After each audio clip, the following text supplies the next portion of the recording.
nice to have a phone bill that doesn't require parental controls. Your family deserves better than scary phone bills. Get 4 lines for only $25 per line, each with unlimited gigs. Plus, get up to 4 free Samsung J7 perks with 6 months of Hulu, where you can stream all the shows everyone is talking about. All on the super reliable and super fast nationwide network. Boost makes it easy to switch. Switching makes it easy to save. Offer ends 4/16/18. First line's $100 a month. Lines 2 to 4 free. Requires 1 line port. Includes unlimited ticket. 480p. I can't wait to see what it's like tonight. Data deprioritization during congestion. You going tonight? Require porting purchase of eligible device and activation on plans $50 or higher. Includes 6 months of access to 1 Hulu limited commercial plan for eligible lines for new Hulu subscribers only. Additional restrictions apply. Terms at www.mobile.com/terms. Coverage and offers not available. Here we go.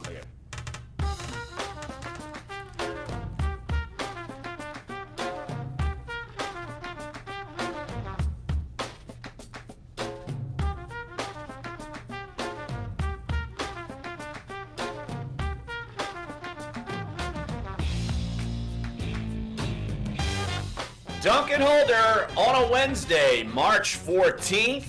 Larry Holder, Jeff Duncan, Clyde Verdun here with you in our NOLA.com Times-Picayune studios. Dave DeCorbier back in iHeart Central. Guys, don't you remember how happy, joy we could take away the panic button and the 60-minute ticker yesterday? And we were talking about what we didn't assume would just be fantasy, that they got Drew Brees back. Jimmy Graham's going to come along and might as well throw in Muhammad Wilkerson. Maybe they'll get one of those corners. Malcolm Butler, your boy. My boy, Malcolm Butler's coming. Tremaine Johnson. Maybe an Aaron Colvin. Uh-oh. Where's the ticker? Drew is the only one there. Jeff, break out the panic button. Find it. Let's panic. Don't you think this is a good thing that they're not going willy-nilly? Once I started seeing the price tags for all of these players, I would say absolutely. So, of course, we're going to be talking plenty of Saints free agency. We've got the numbers for Drew Brees, what it means to the salary cap, all of the other deals that have gone down since the last time we spoke to you guys yesterday. We're not on the clock at least anymore, but if Dave, if you could find a panic button that just some random guy screaming panic that sounds more panic than me, we'll go for that, because I'm telling you, people are tweeting at me, panic, when are they going to start signing players? You know how it gets, Jeff. As soon as you get through, we're not even to the point where you can actually sign a free agent. We're not even at free agency yet. We're certainly in free agency because all these deals are agreed upon. You know what I mean? The league year starts at what, 3 o'clock? 3 o'clock Central, so that's when Drew Brees can put pen to paper on a new deal. And so you will. Well, actually, Drew Brees can do it beforehand. He's the rare exception because he's re-signing. Because he's re-signing because all these other players, they're not re-signing. Changing teams. Right, yes. Exactly. So that's why everything's agreed to right now. Agreed to terms. Right. And so we have Drew Brees' salary numbers, what that means to the salary cap. So we'll be talking all about that throughout the show. As news breaks, we will bring it to you, and it should be. I'm going to assume I'll be announcing 1 or 2 things at least on this show by the time we hit the noon hour. And joining us top 11 o'clock hour to talk about free agency madness, NFL writer for Pro Football Weekly, Eric Edholm, will join us. We will also not neglect the Pelicans. They got off of their mini losing streak. I know, Jeff, you were there last night to watch the Pelicans make it close, but scoot past Charlotte, and a win's a win. Just get through that game and move on. Look at the standings. Everyone around them won. I mean, the standings didn't move. Every team in the Western Conference race won, so everybody's just standing still and is frozen in time, and they got a huge game coming up against the Spurs. Absolutely. And the Spurs, are they still on the outside looking in Yes. in the playoff hunt? Wow, that's pretty amazing. Technically they're tied for 8th with Utah, but Utah has the 1-game advantage, so... Considering they were the 3 seed about 2 weeks ago, just shows you how tight this thing, and if you fall off the planet, you fall off the planet. Oh, and by the way, it sounds like Kawhi Leonard is not going to be playing against the Pelicans, and we will talk with our own Will Guillory of NOLA.com, the Times Speaking. We talk to him every Wednesday. It's not Wobble Wobble Wednesday without our man Will Guillory, and typically it's perfect timing, and of course it's perfect timing for Will's appearance. And then in about 20 minutes, we'll head out to the lakefront. We'll talk with UNO men's basketball coach Mark Schlesinger, of course, they will be hosting Texas Rio Grande Valley in the opening round of the CBI. That's one of the tournaments outside of the NIT. Look, LSU's taking on UL Lafayette in the NIT as well. So we'll be talking a little college basketball. And yet, the big news, of course, is all of this free agency comings and goings. And just the latest as far as with the Saints, at least on their own roster, it looks like the Saints are going to be in the market for a backup quarterback. Chase Daniel will be moving on. Our own Herbie Teope confirming this morning that Chase Daniel will be heading to Chicago. And that's a spot where you would assume would be a good landing spot for him. Ryan Pace knows Chase Daniel. Mike Lennon seems like he's on his way out to, where is he headed to? Arizona? Yes. So he's going. Him and Bradford. Him and Sam Bradford are heading to Arizona. And so they need a backup behind Mitch Trubisky. And Matt Nagy, the new head coach, was Chase Daniel's quarterback coach for the Chiefs for several years while he was in Kansas City. So that union makes a lot of sense. But I teased, what if Chase Daniel leaves and what if Drew Brees leaves and Taysom Hill's your starting quarterback? Well, at least Drew Brees isn't going anywhere. And Taysom Hill, right now, is your backup. I'm not sure how far that will go into the future, even though we know Sean Payton has like a fat head of him in his office already and puts like little heart signs on the wall because he loves Taysom Hill so much. Well, he's almost always had a veteran backup here. He very rarely has allowed the situation to be an unproven guy right behind Drew Brees, even though Drew Brees is indestructible and never gets hurt. But look what happened to the Packers last year. They were high on Brett Hundley, thought Brett Hundley was going to be the guy down the road.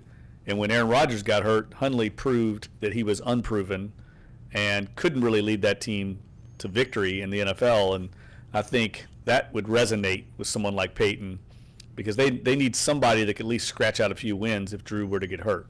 And I saw Jason La Canfora from CBS Sports, their NFL insider, just throwing a connection that the Saints might be interested in Tom Savage to come in to maybe be that barrier between Taysom Hill or a draft pick. I think the fact that Taysom Hill, as of right now today, is your number 2 quarterback certainly opens the door for them to draft a quarterback. Lamar Jackson? Lamar Jackson, maybe Baker Mayfield if for some reason he drops. I wouldn't have been surprised anyway at number 27, but now as of today, that you don't have a veteran backup, it really wouldn't surprise me. I think it all depends on what they do in free agency, how many holes they're able to fill, and what's left, what business is left on the roster. When you look at the Saints' 2-deep depth chart and the projected starting lineup, they have almost every starter coming back under contract. I mean, the ones that stand out to me is left defensive end. We don't know about that. And obviously there's some injury concerns with Alex Anzalone and at weak side linebacker, and then if we're going to say the starting spot is open opposite Marshawn Lattimore, those are the only things I see. I mean, everything else is everybody's back. And yet you still have 2 guys who were your second and third corners last year, and you certainly did more than survive with them on, and we're talking about Ken Crawley and P.J. Williams. And the other starter who is going to be on his way out, he knows it, we know it, everybody knows it, Kenny Vaccaro, you've already got his replacement in Kurt Coleman. Right. So I don't think there's a whole lot left to do other than bolster depth, and that would lead me to believe that, yes, if a top quarterback that the Saints really like is there at 27, I think most certainly they would pull the trigger. I mean, they said last year they almost pulled the trigger, on Patrick Mahomes at 11, which is much higher, and they had much greater needs back then. Now what I think we all have to caution ourselves on is thinking that everyone's going to come in. I think last year's draft class had such an incredible impact that it's easy to get caught up in, we need to get another starter there and think there's going to be another, like a tight end that's going to come in and start dominating the way Lattimore or Kamara did. That was the exception, not the rule. Very rarely do rookies come in, even in the first round, and have that kind of impact. So the Saints would be wise to continue to build through free agency, their roster depth, and then build for the future through the draft. That's the way it works in the NFL. Yeah, let me just spell out some of the contract details, because this will give you an indication of why maybe the Saints have a set price for certain players, didn't go over it, and why we saw a lot of players go into a different direction. Here are the details on Drew Brees' contract. Of course, agreeing to 2 years. He can sign that at any point.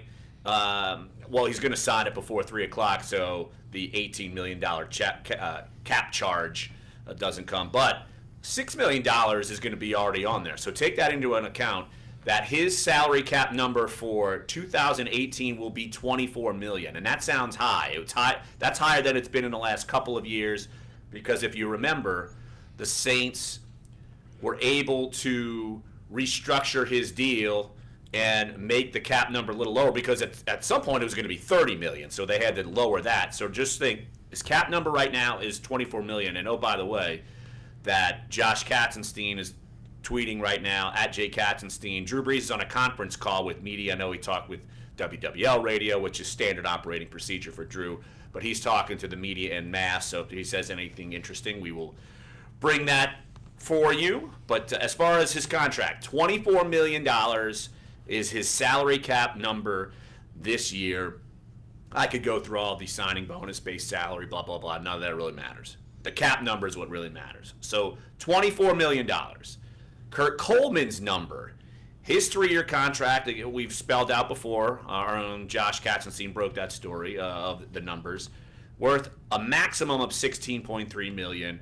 But his salary cap number for 2018 is $3.3 million. So you've already accounted for $27.3 million of cap space in this offseason already. So just to bring you up to date, and I'm using Spot Track as a salary cap reference, they have compiled it to where the Saints currently have $9.8 million in total cap space left. After those 2 deals, after Zach Strief, they're counting his deal, that he is now worth $1.1 million in dead cap money because he's retired. They're counting the Willie Snead deal, which is $1.9 million. They're also counting the draft pick lot, which would be around $3.3 million, because at this point you're talking the top 51, and I think the top 4 picks as of right now would count against the cap. So a lot of numbers, a lot of mumbo jumbo. Basically, the moral of the story is the Saints have an estimated lot of $9.8 million, and if you want to add a few players, you can do so, but you probably don't want to go splish-splashing in the big fish pond, and I think that should give a good indication as to why the Saints have not dove in some of these high-priced guys right now. And that's the decision that at some point we're going to have to get with Mickey Loomis to determine. The big issue to me was how they structured this Brees deal only over 2 years. That created a problem because they have to sandwich all that dead cap money and the money, the prorated signing bonus and everything into only 2 years. It doesn't create a lot of wiggle room for an elite player like that. That's why you see so many elite quarterbacks signing 5-year deals, because it's the only thing you can do to make it cost effective. And the Saints electing to only go 2 years, I think probably worried about his age. But in so doing, you end up with this huge cap number. Eats up almost everything they have. Now they can still work the cap magic and get in under the cap salary cap, but it doesn't leave a lot of room. So you see why a guy like Jimmy Graham probably was a little too expensive for him. $9.8 million, you can make that work if you sign guys, and I've seen it happen before. Even when the Saints were cash strapped, when they were signing Kobe Fleener. Remember that offseason They signed James Laurinaitis and they signed Craig Robertson, and all these deals were low salary cap numbers. I remember Josh Hill. Because they had so little cap room, I was floored that they matched a restricted free agent offer. If you remember, the Bears signed him to an offer sheet. And so they can make some magic happen here, and they have some contracts they could possibly restructure, and we'll go through some of that as we go throughout the show. Like I said, a lot of nuts and bolts, but I want to make sure you people out there understand where the Saints are coming from, and we'll go through some of these big-time, massive contracts. Let's do that at the other end of this break. We'll take a break right here on the show. We'll go through some of these big deals of Tremaine Johnson and Aaron Colvin, Jimmy Graham, Muhammad Wilkerson, Malcolm Butler. These deals have been huge, and too big for the Saints' tasting. And even though there are some panic out there, some people have seen this happen before with the Saints, and they've dove in. And actually, more fans than not who have actually been in contact with, say, social media, email, whatever, like that the Saints have not made some mistakes in their minds already. So, all right, you want to get involved, 504-260-1280 is the number. Free agency gets me going, so that's why I basically hog this entire segment. Sorry, guys. It's all right. Gets me going. Gets me fired up. You've been That's up why I was up since 5 a.m. I can tell. Seriously. Reading the internet, researching. I'm so amped, guys. Amped. It gets me amped up. Fountain of knowledge. And people can't even sign contracts till 3 o'clock. It's crazy. Information everywhere. That's where we had to bring it. That's what we're doing right here. Sports 1280, Exactly. NOLA.com, the iHeartRadio app. Dunc and Holder. Golly, I do remember doing radio with up to 16 chances to pay and I would every just weekday to probably win talk for $1,000. and just go through everything, I'm a spell it smart out. speaker, and I agree. And I could be Keyword to honest. text and win comes at the top of the hour.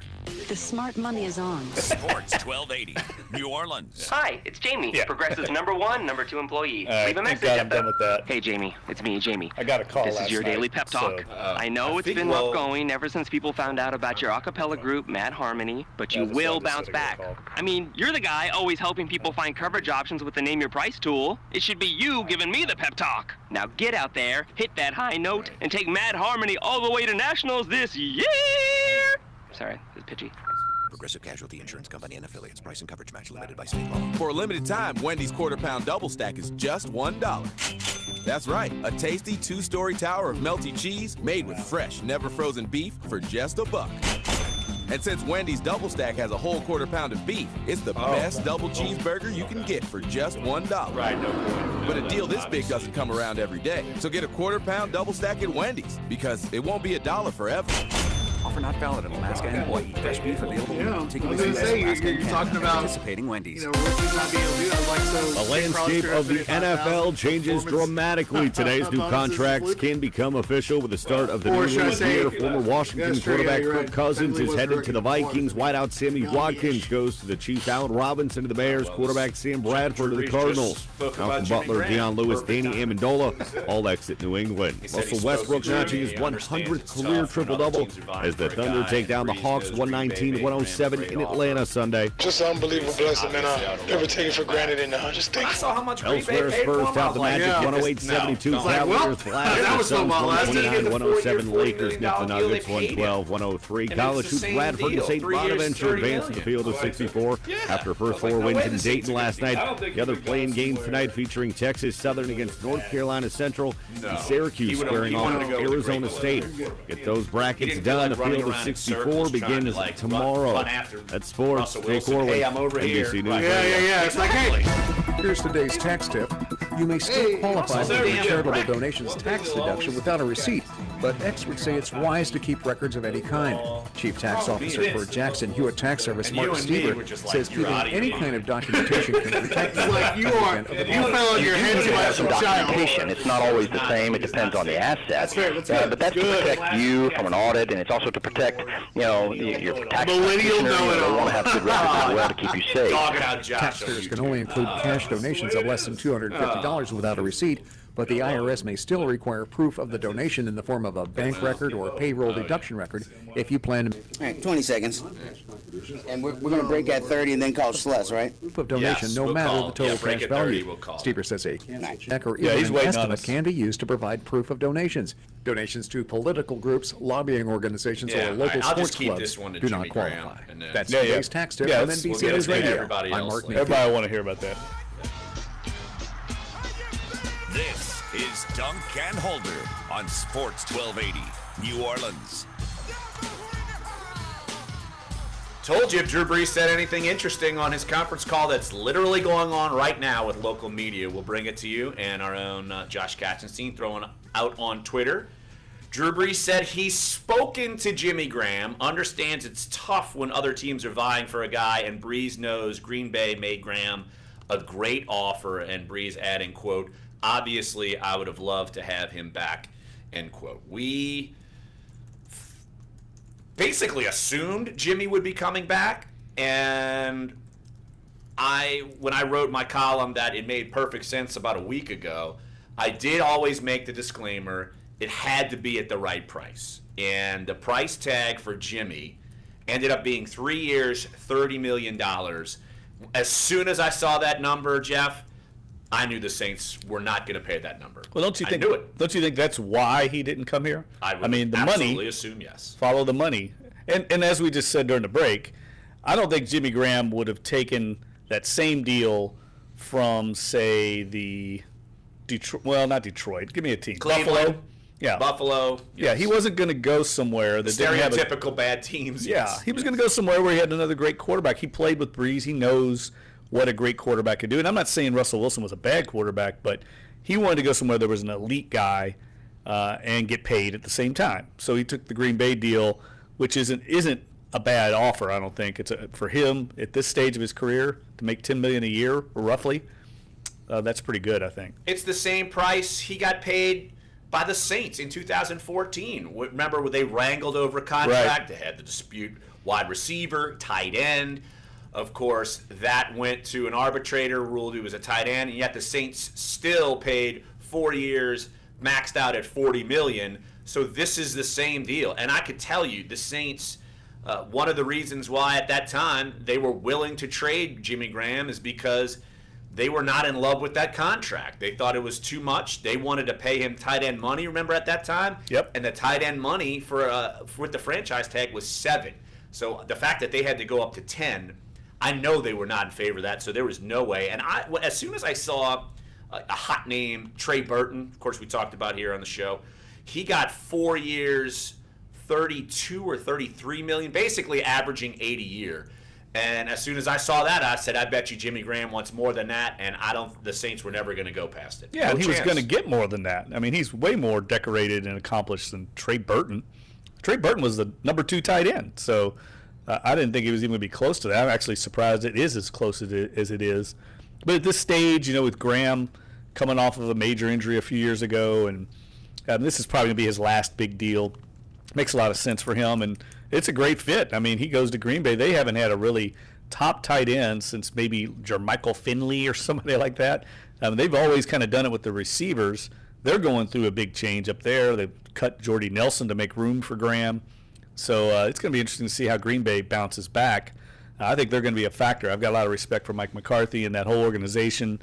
And now that they got Rodgers back, it's going to be interesting to see how they retool. I mean, they went out and signed Mo Wilkerson, too. So. Yeah, I was going to get to that, too, as well. They signed Muhammad Wilkerson, 1-year deal, like Clyde. Our poll results exuded. I think Saints fans are smart. It can max out at $8 million. I think right off the bat, it's 1 year, $5 million is reported worth. It could get up to as high as $8 million.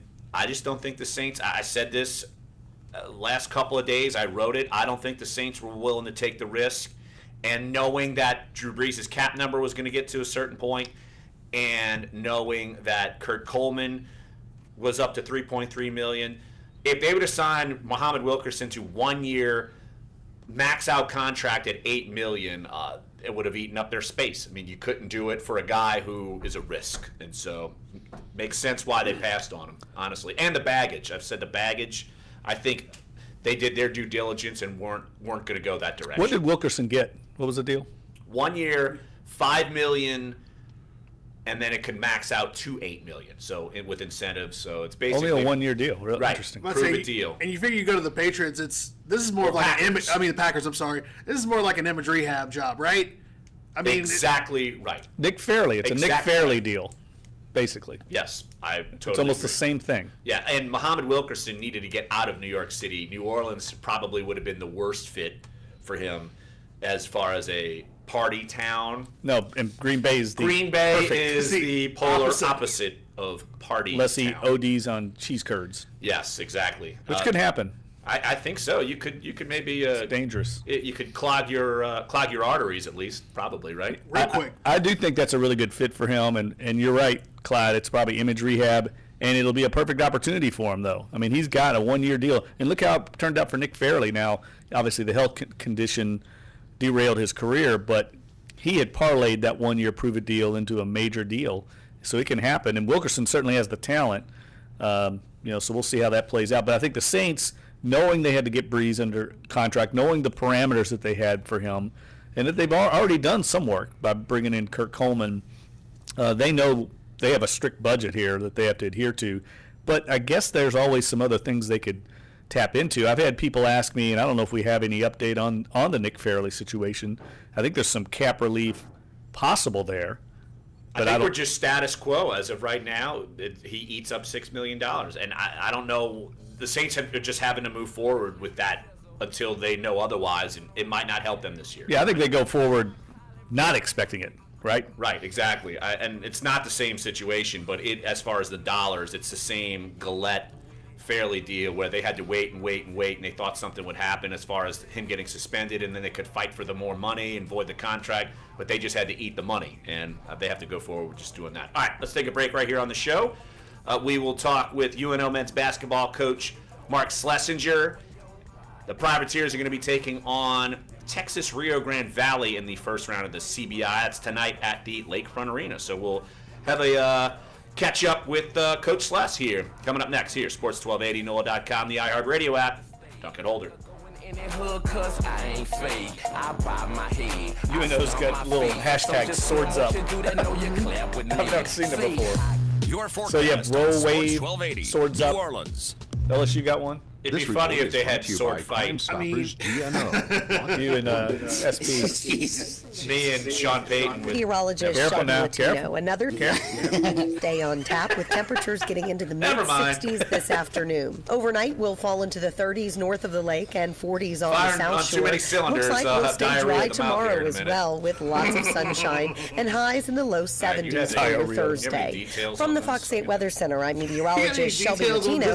Have a great day. I know that they're playing. I want to ask them about the school they're playing. Cars that were left unlocked, and 665 guns were stolen from these vehicles, which ended up being used in future crimes. So Crime Stoppers urge you to remove valuables and lock your car. Remember, lock it or lose it. And the tournament itself, we've launched a brand new iHeartRadio original station called Inspired Women. It's like a bowl game or something. It features popular female artists talking about the women it's on you to go sell the their tickets. careers. Yeah, that's You'll why hear artists like one you have to buy in, one you have to Annie Lennox, Florence Welch, Taylor Swift, and many more. So it's an 8-team You'll hear directly from the artists about the women that inspired them, Eight? plus hit music from both the artists sharing their eight. inspiration and from the artists who inspired their I don't think careers. that's right. Inspired women. I'm gonna say, look at the bracket right now, dude. I saw more than that the other night. 5, 18. Phone bill Yeah, because it's hard to get teams. What's it called? To hide it from the kids. So we switched to Boost maybe and got some lines teams for the whole bailed family out. with unlimited gigs for a much more family-friendly price. 16. It's nice to have a phone bill that doesn't require parental controls. Your family deserves better than scary phone bills. There's Get another 4 lines for only $25 per line, each with unlimited gigs. It might be Plus, today's All bracket. right, we got Schles. Okay. 7 perks with 6 months of Hulu, where you can stream all the shows Today, everyone's Miami, talking Ohio, about, Campbell. all on the super reliable and super UCR, fast GB, nationwide network. Boost makes it easy to switch. Jacksonville Switching State, makes it Canisius. easy to save. North Texas, South 15, Dakota, 18. First lines and $100 Central per month. Arkansas, Lines Seattle. free. So requires one line of 40. two Includes Southland unlimited schools talk, text, will and be data in with it. video streams at up to 480p. Music at up to 500 kilobytes Yeah, I per mean, second. you could ask them the motivation to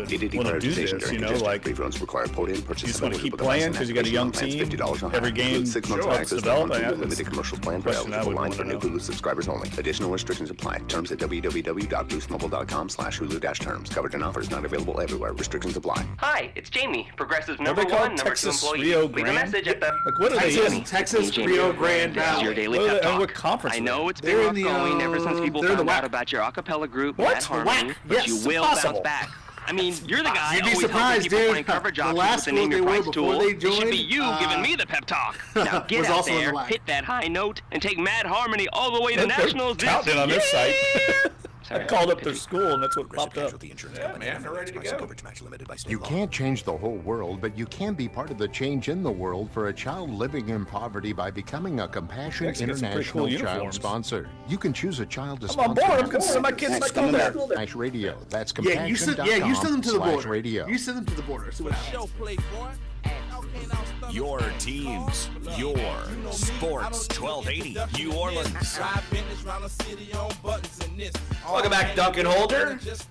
Pleased to be joined by UNO men's basketball coach Mark Schlesinger. They kick off the CBI tournament tonight at the Lakefront Arena. They'll be taking on UT Rio Grande Valley. Hey, Mark, appreciate you jumping on the show. Just first off, you get through the Southland Conference tournament. Obviously the results aren't the same as last year, but look, as competitive as the Southland was, it seemed like it was so tough for any team to get through that tournament. Just kind of assess your season up to this point, being through the conference tournament now. Yeah, it's been somewhat of an up and down where we had a top 10 non-conference schedule where we really went out and tested a new team of 8. We had 8 new guys in the program from a year ago from the NCAA tournament team, and got into league play, and we're in first for pretty much 2/3 of the league play.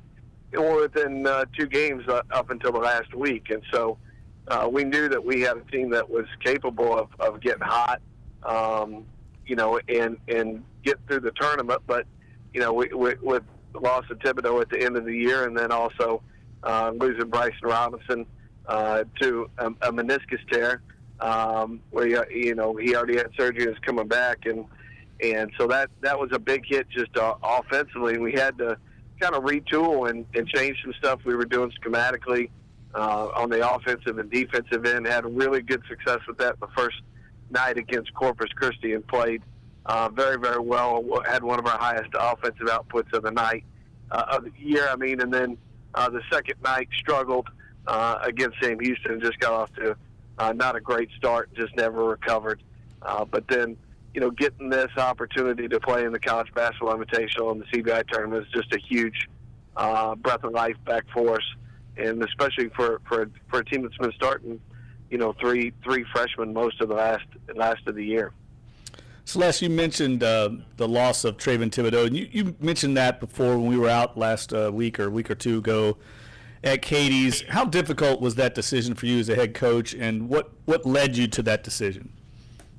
Well, it was one of those situations where you have a core set of standards and beliefs that you have to adhere to, and even I put it like discipline, your own children. It's never easy, but sometimes what's right is right. And he was very clear of our expectations, and we handled that internally. And I won't go into great detail about it, but it was one of those things where, you never want things not to end the way you would want. But for him, it's a great learning opportunity, and for us.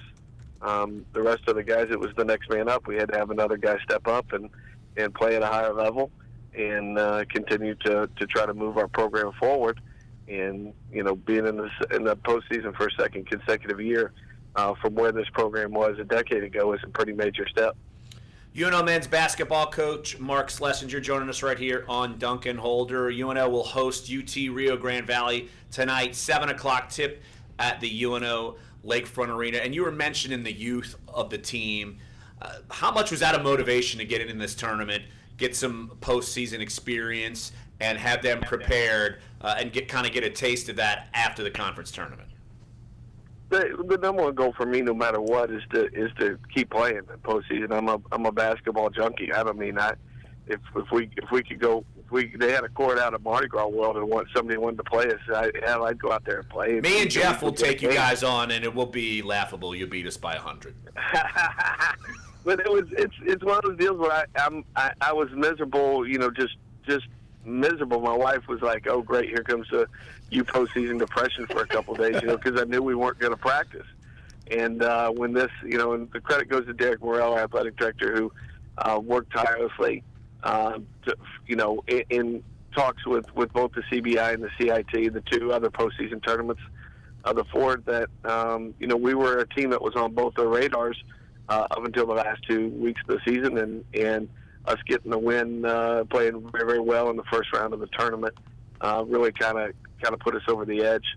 to get this chance. The chance to have it at Lakefront Arena and for the first time since 1994 is massive as well, and just a great basketball venue. And Rio Grande Valley's formerly Texas Pan Am, so former Sun Belt conference foe of ours to get somebody back there is a good step forward for us as well. And they've got a good team. But I love the idea of us getting more games. I love the idea that our program can be postseason again. The whole goal that kids, they want to go play in the postseason. That's the goal. I think as a coach and as a program leader, you want that. You want that for your campus. You want the exposure. We told the guys there's 351 Division I teams in the country. 134 of them got to play postseason. Now these are my country math numbers, so don't hold me exactly to it. But as of today, there's only 122 left playing, and after tonight there'll only be 98 left playing. So, a huge win by us tonight to get to next Monday in a game against Miami or Campbell. There's not a whole lot of basketball teams still playing Division I basketball, and so the exposure and the opportunity for our team is priceless. Celeste, tell some of the listeners what you know. I'm sure you and your staff have spent the last few days breaking down, getting to know Texas Rio Grande Valley. I noticed their opener, they played Nicholls State, who was co-champions of your conference. They lose 111-106, so they obviously gave a competitive game to Nicholls, have a couple wins over Texas A&M Corpus Christi, beat Rice. So, kind of introduce us to this team that you're going to be taking on tonight. Yeah, the coach is Lou Hill, who was a veteran assistant coach for a lot of years. Was with Oklahoma when they made their Final Four run a couple of years ago. Is a very, very good basketball coach, and they've got a big, long, athletic team. They're going to press and really trap and really try to push tempo and push pace. They've got a senior guard in Dixon, who was in ABC All-Region and an All-Conference WAC guard, who in an incredible statistic anomaly, he averages almost 20 a game, and more than half of his points come from the free throw line. He averages over 10 free throw shots a game. Just a great, savvy player, and so us keeping them off the line will be a huge part. They're number one in the country in free throw scoring, so they score more points from the free throw line percentage-wise than any other team in the nation. So us keeping them off the line is a big piece of our game plan defensively tonight. But we've got to take care of the basketball, and we've got to be able to keep them off the offensive guys and keep them off the foul line, and we'll have a successful night. Celeste, just let our listeners know how to get involved in tonight's game. Well, come up to the lake, to beautiful Lakefront Arena. Parking's always free. Get in there. It's $10 for adults, $5 for youth, and we'd appreciate everybody getting out and be a part of it. We've got a ton of alumni, family, friends, and neighbors in this wonderful city, in the city that I love, and it's a chance to be able to see postseason basketball. We're the only Division I team in the city playing postseason basketball right now. So at the Division I level, so let's get out and support us right here in our backyard, and help us get to the next round and get to the Elite Eight of this tournament. UNO men's basketball coach Mark Schlesinger, again, UNO taking on UT Rio Grande Valley tonight, 7 o'clock tip at the UNO Lakefront Arena. Celeste, appreciate you jumping on the show. Good luck in the tournament, and let's see how far you guys can get. A couple weeks, get and win this thing. Yeah, we need you to put off that postseason depression so your wife can handle it a little longer, at least a few more weeks. Yeah, there's no doubt. There's no doubt about it. She'll send me to Fairgrounds for a rehab day. Jeff will be happy to take you there. Exactly. Hey, Slash, appreciate it as always. Thank y'all. You got it. All right, that's UNO men's basketball coach Mark Schlesinger. All right, let's take a break right here a little early on the show, and let's dive back into some Saints free agency talk. We'll get to the tidbits of the numbers, and my goodness, I'm just seeing the numbers for Tremaine Johnson's contract. Yeah, the Saints would be in salary cap hell if they decided to do this sort of deal. So rightfully they passed. So we'll get to some of these numbers that are coming across and where the Saints sit budgetary-wise with Drew Brees' deal, the numbers in for that. Kurt Coleman's deal, the numbers in for that. So we'll talk more about that coming up next here. Sports 1280, NOLA.com, the iHeartRadio app. Dunc and Holder. 5 years, $72 million. Who did he get it from? For Tremaine Johnson. Josh Ennis, morning 6 to 10. Jets. $34 million guaranteed. God, he just took the money and ran. Look, and that's actually going to be. I would love for that to be a segment today that I can pull, but maybe this could be it. But clearly, what it seems like, to your credit, what you say, it seems like a lot of people are taking the money. A lot of people ain't. A lot of people are not worried about. Oh, I don't care about winning. I don't care about Super Bowl rings. Did y'all see Florio shot down Trips report? Oh yeah, I thought I saw something. See that? No. Yeah, he torpedoed it. He said he talked to a source and said it never happened. The Brees got an offer of $60 million guarantee. And after I read it, I started thinking, you know what? That doesn't make sense. Why would you? Can't beat a train. At that point, anybody calling on Brees Trains can't. Brought to you by would the not have National been Highway calling Traffic with Safety the contract Administration. parameters. They At would have called and CVS said, Pharmacy at Target, hey, we put a little extra is he into interested in everything we hitting do, the market or like something? That would be actively looking to save the you money. context of the Generics, call. That would make more 90-day sense. refills, I mean, even they're not rewards. going to give him a Get a contract offer $5 unless Target he's gonna coupon for actually every meet 10 with them or whatever. prescriptions. On your next So, Target run, I don't know, I stop thought by it was interesting. CVS Pharmacy. We're the In other place words, with the what big he's heart. saying, Not it's valid on all probably true. prescriptions, including those Is it- purchased in Arkansas, New Jersey, or New Condon York. and Other leaked it out restrictions because apply. See makes him look good. cvs.com/aftercare-target or the pharmacy Enhances for his details. image. CVS Pharmacy at Target. Greg Health Rosenthal is wrote some everything.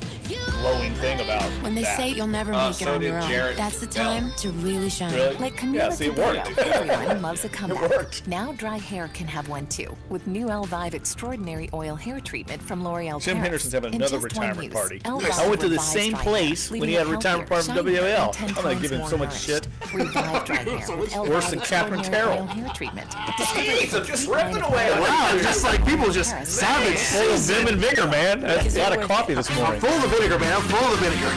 You must seem like you're doing a little better today. Yeah, I'm a lot better. Rapper Craig Mack is dead. The 46-year-old Long Island, New York native reportedly died of heart failure while in a hospital near his home in South Carolina. Mack rose to fame in 1994 with his hit Flavor and and was the first artist to release an album one day he was in so much pain, Bad Boy man. Records label. Like, After did an eventually incident happen, or is it splitting just with a Bad Boy, grab? Mack left the business and devoted his life to religion. He is survived by his wife and two children. Play tennis, I don't care. And then, of course, Drake's God's the kids Plan are is on number literally one the on the surfboard. Billboard I'm Hot laying on the 100 bed, the singles kids are chart for a walking on my seventh back, week and since Brady just debuting atop the jumps weekly and survey. Meantime, Ed slams on the Sheeran's back Perfect, like which the- spent 6 weeks at number one, moves from number lower 3 back, to and I 2 was this like, week. Oh my God. That's bad. And you could feel like the sharp Bruno pain, Mars like it is goes now in the my owner of a hip. new record I feel once like owned it's by gonna affect Usher the on the rest of my Billboard back. Radio Songs Yeah, you chart. gotta go Mars get that. passes I Usher for the played most number last ones Tuesday. among Like, all I did not male play acts tennis, in I the usually play chart's every Tuesday. I played 27-year last history. Tuesday, and I felt like Guns N' Roses guitarist Man, Slash I hate is that- being like, anything granted to a do with the back temporary is- restraining order against a I mean, man it's who like everything- claims tried to everything- gain it's your access trunk, to his everything house. works off your According back. to multiple Waiting to sources, be the like, it's unwelcome some sort man of- tried to it's gotta be convince a Slash's disc. girlfriend that he was a what it friend so usually that is. he It's could gotta be be a allowed disc. into the house during a Super Bowl party. That's Well, entertainment. now for Lisa 4, G, Drew Brees' NBC below News market Radio. deal may be even more The below Troubadour market Hotel than New previously. Orleans Tapestry Collection by Hilton, What's it located say? in the New Orleans CBD, has luxurious finishes to complement the professional and an exquisite view of the New Orleans skyline for impressing clients and colleagues at the rooftop bar. Right now, the Troubadour Hotel is offering 1,000 Is it on Hilton Spoke Honors Tra- points Spoke per Track? night Spot with their Track? grand opening offer, valid now through April 30th. The Troubadour Hotel. Yes. Respite from the Everything mundane. updated is It's on anything Spot but generic. I didn't Visit know it was online Pan Am, by the way. The You know, Troubadour.com. Pan Am in Brownsville. This is Duncan Holder on Sports 1280 New Orleans. I know there's a little bit of panic from some Saints fans. Not most. I'm going to just say some. Because the Saints did not go nab Jimmy Graham, did not go get Muhammad Wilkerson, did not become a big player in the cornerback market. But listen to some of these numbers that the cornerbacks are receiving. Malcolm Butler, of course, I've touted him for, a year? Easily. 5 years, $61 million from the Tennessee Titans. Maxes out, $30 million guaranteed. And Jeff Howe of the Boston Herald actually reported that the Saints last year were willing to go 4 years, $50 million max out if they were trading for Malcolm Butler. And I'm guessing, you think about it, it's basically the same deal. The parameters are the same, but the Saints were probably figuring, you know what, we're not going to spend the money. We're not going to break the bank on Malcolm Butler anymore now that they have Marshawn Lattimore, and they'll go a different route. Aaron Colvin, his deal with the Houston Texans, of course, he's coming from Jacksonville. 4 years, maxes out $34 million, 18 guaranteed. Once I saw how much, even going into free agency, how much Malcolm Butler and Tremaine Johnson is, I even put him on a free agent wish list. Why not Aaron Colvin? Because I figured he'd be cheaper, and sure, you could start him in the base defense and shift him on the inside and maybe play Crawley on the outside when you got to play three corners. But the Texans went all in on Colvin. Just remember last year, Jeff, A.J. Boye left the Texans for Jacksonville, so they at least got their number 3 guy who's certainly capable. And then Tremaine Johnson's numbers, just being reported out there by a couple of different outlets, $72 million max contract for 5 years from the Jets. $34 million guaranteed. That's $14.5 million per year. Yeah, that's what happens when you've got plenty of money and you're chasing the dream. Yeah, these corners are getting paid. You know, that's such a premium position that the going rate now is basically $10, $12 million a year. So one day, Marshawn Lattimore is going to get paid big time. Get ready. Also, just look at the wide receivers.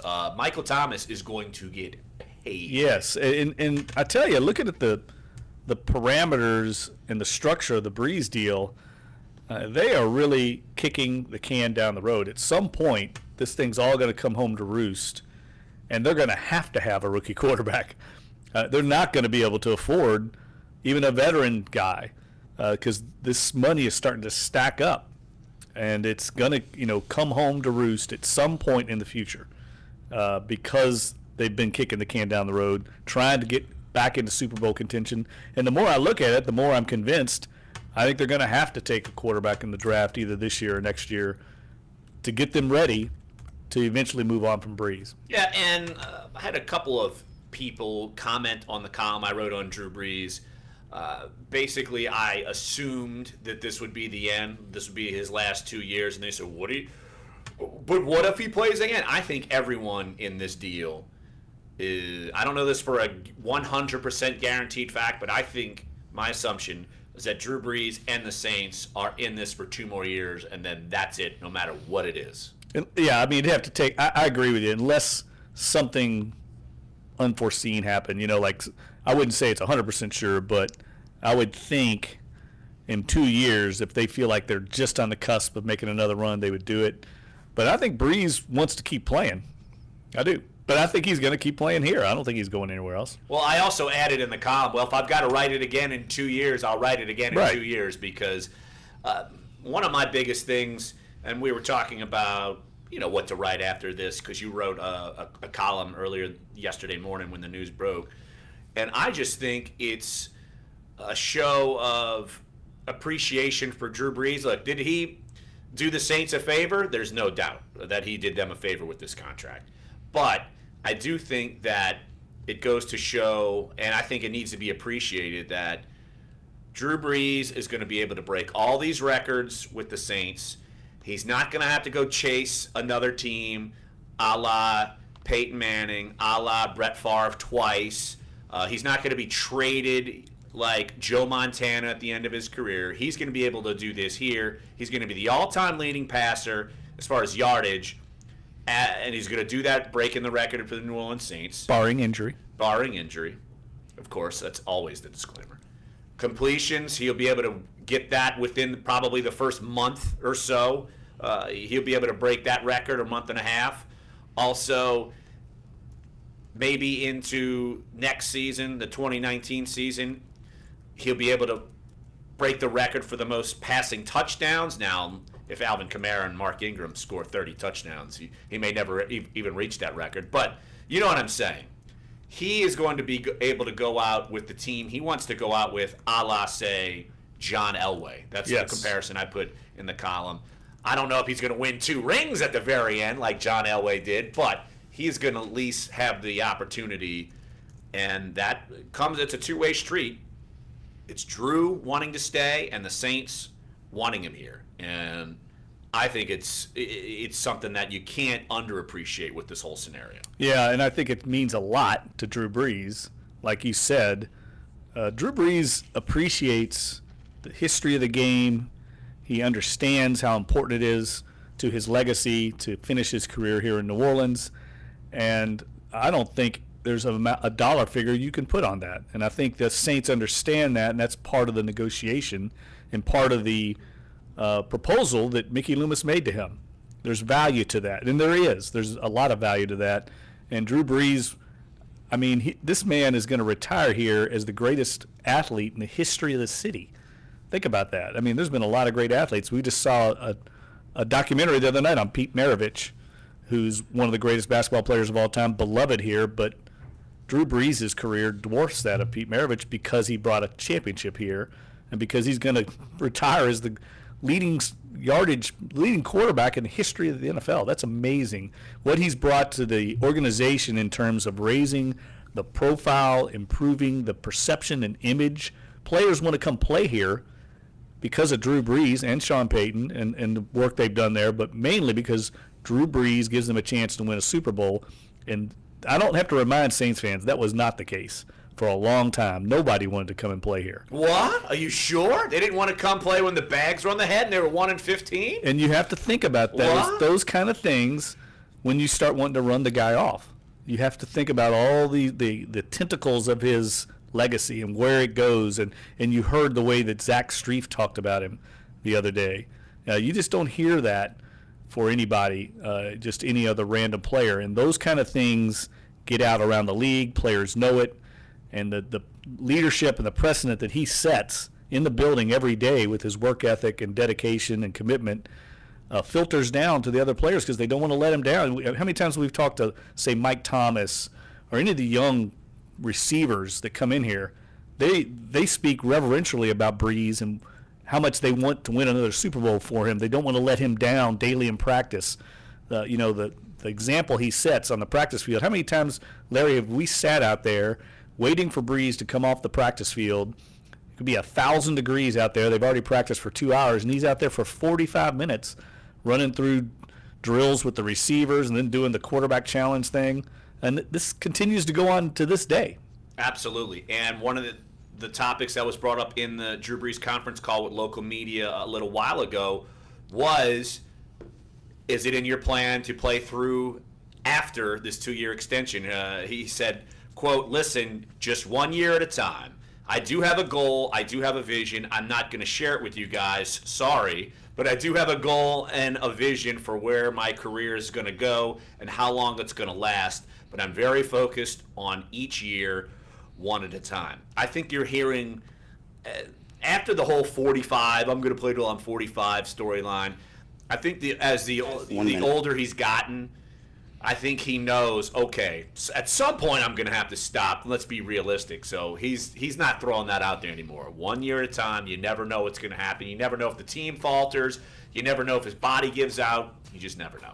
I think the Peyton Manning plan is exactly what he wants to be on. 2 years and win a Super Bowl, retire. Well, you don't want to chase it when you're in a rocker and you're 60, so probably not the best. No, I'm just saying that's if they win another Super Bowl in the next year, 2 years, 3 years, I think he might hang it up. Well, I would agree. And all he has to do is outlive Tom Brady. No kidding, because he's still going strong and he's older than Drew. So hour number 1 is up. Hour number 2 is on the way. We'll talk more NFL free agency with Eric Edholm from Pro Football Weekly. So come on back. Sports 1280, NOLA.com, the iHeartRadio app. Dunc and Holder.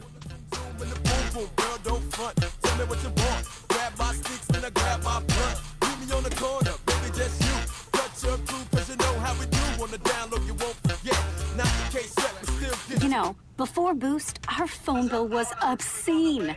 I had to hide it from the kids. So we switched to Boost and got lines for the whole family with unlimited gigs for a much more family-friendly price. It's nice to have a phone bill that doesn't require parental controls. Your family deserves better than scary phone bills. Get 4 lines for only $25 per line, each with unlimited gigs. Plus, get up to 4 free Samsung J7 perks with 6 months of Hulu, where you can stream all the shows everyone is talking about. All on the super reliable and super fast nationwide network. This makes it easy to switch. I don't have it. I got Netflix and Amazon. $100 a month.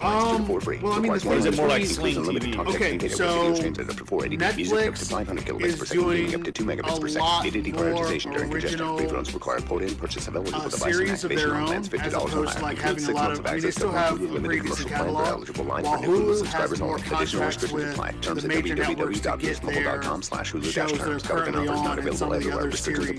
So I would say that Hulu is more for you if you want some movies, but you really are more of a TV show watching. And Netflix is more to like original programming. Fox Sports trending now. And today is the day that free agency finally becomes a complete reality in the NFL. Teams are able to sign players after 4 o'clock Eastern. That doesn't mean that deals haven't been going on, though. The biggest so far today has to be the New York Giants. They are adding New England left tackle Nate Solder, agreeing to a 4-year, $62 million contract, which would make him the NFL's highest paid offensive lineman. New England also lost running back Deion Lewis. He'll go to Tennessee. Eagles defensive tackle Bo Allen. On Friday? Yeah. Well, like Nigel Brabham, the linebacker, will get a 5-year deal. Carlos Hyde's leaving San Francisco for Cleveland. 49ers replacing him with former Vikings running back Jarrett McKinnon at Oklahoma's Pro Day in Norman. Orlando Brown ran a 5.63 40 and 18 reps on the bench. That's an improvement over his combine performance. I'm Ralph Irvin. Your shot at $1,000 now. Text the keyword Bills to 200-200. You'll get a text confirming entry plus iHeartRadio info. Standard data and message rates apply. That's Bills to 200-200. So you're sitting in traffic on I-10, tired of your long work day and you're dreading cooking dinner for the family. So where's the place you should think of? Oceana. I've got like 4. And get ready to indulge your palate with the flavor it deserves. From Starting black and Bayou Duck to our signature barbecue shrimp, we know how to get you asking for more. That's Whether all sitting outside or in our courtyard or kicking back at one of our indoor, unique, vibrant dining rooms, Oceana can make you feel right at home with our friendly staff and our naturally New Orleans cuisine. Oceana Grill, you know what I mean? 739 Conti, in the heart of the fun, 8 a.m. to 1 a.m. day. We know what you're missing. I've got to make a trade. Let's make a trade. Oceana Grill. I looked. You can't do it before the draft. What? If you think trains will stop if they see a car on the tracks, you're right. They will. About a mile after they hit you.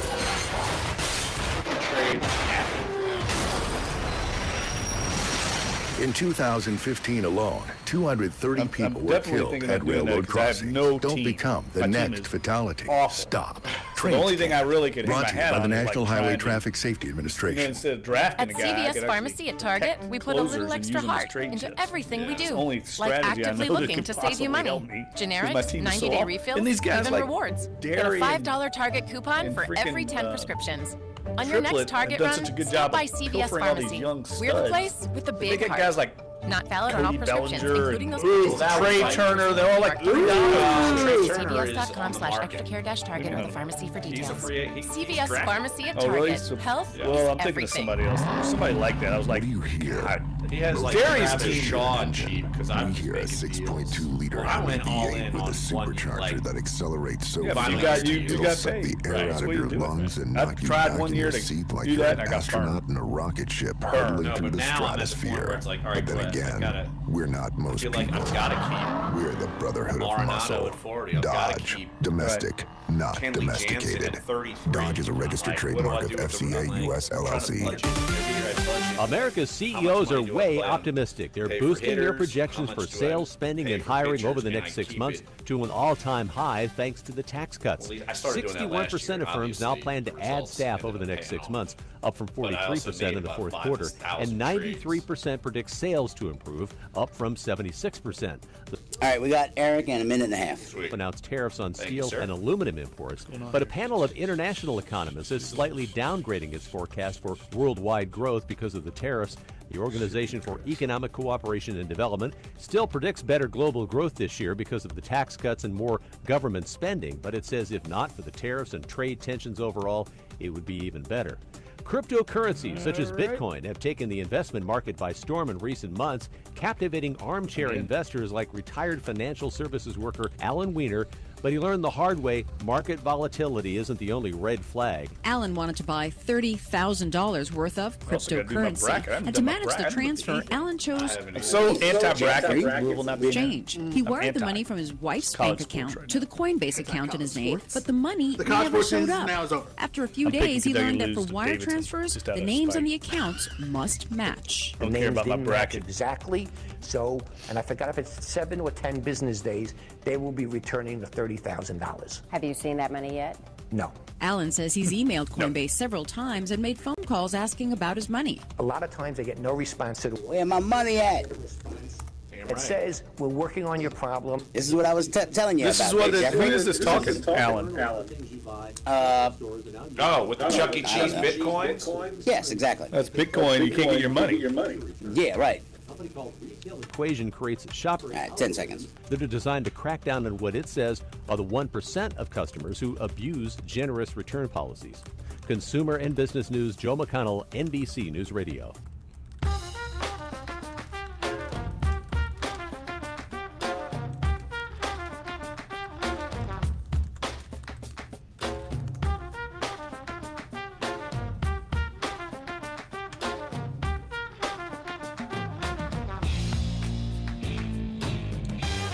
Dunc and Holder, hour number 2 on a Wednesday, March 14th. Larry Holder, Jeff Duncan, Clyde Verdun in our NOLA.com Times Picayune studios.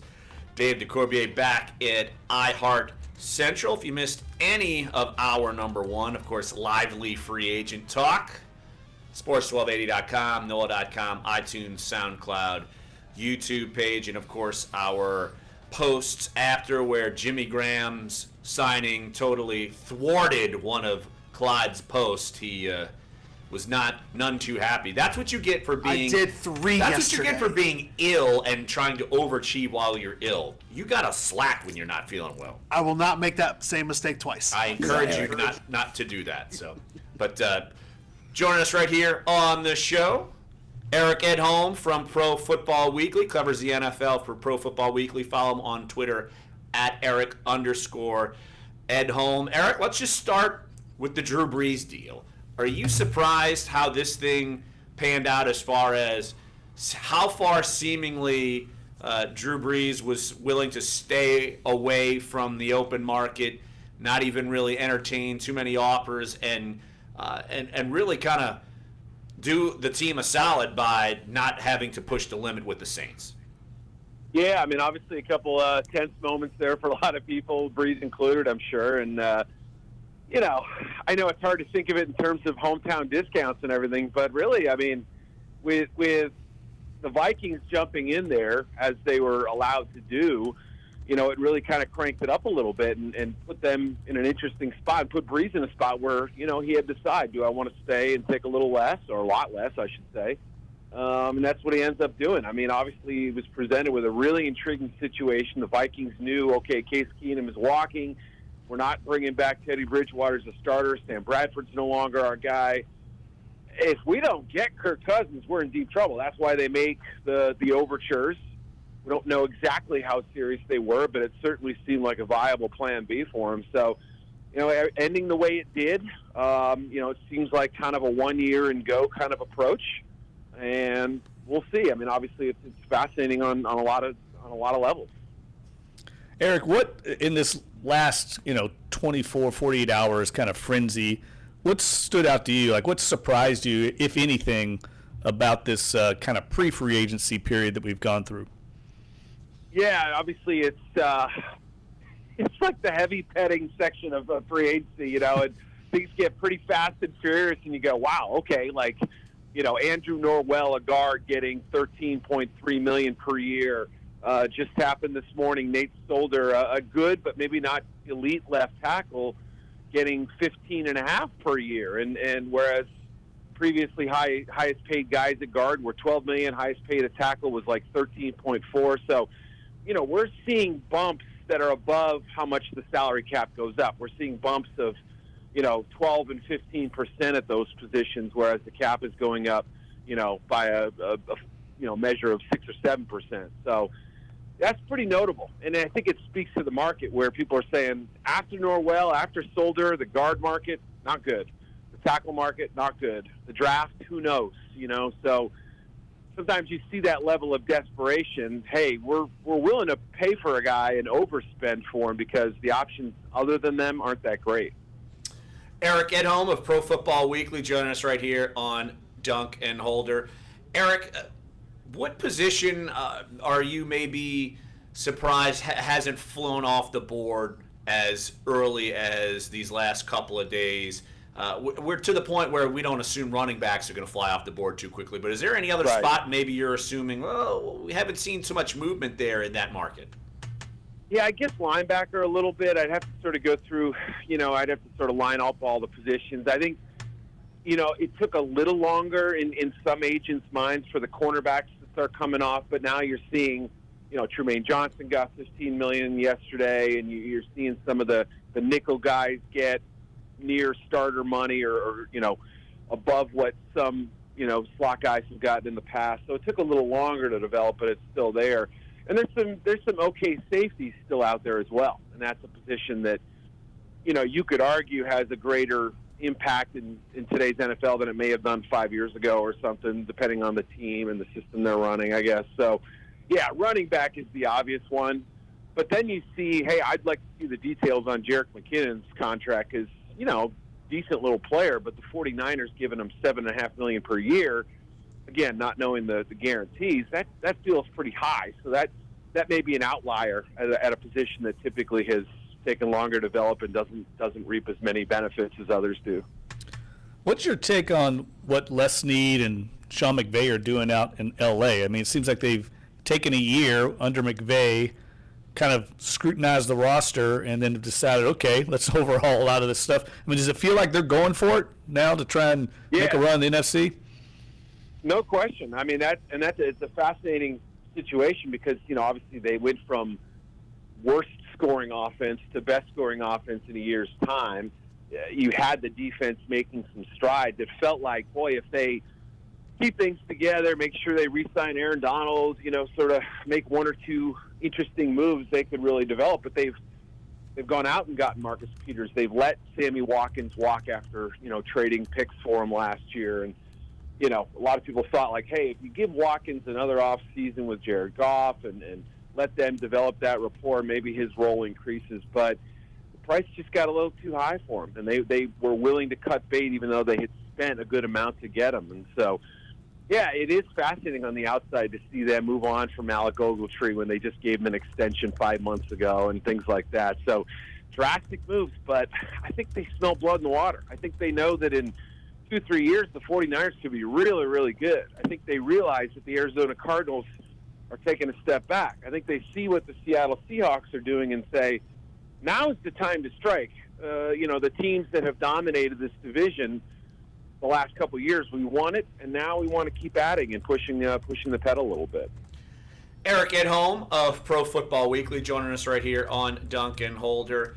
What do you think happens with Ndamukong Suh?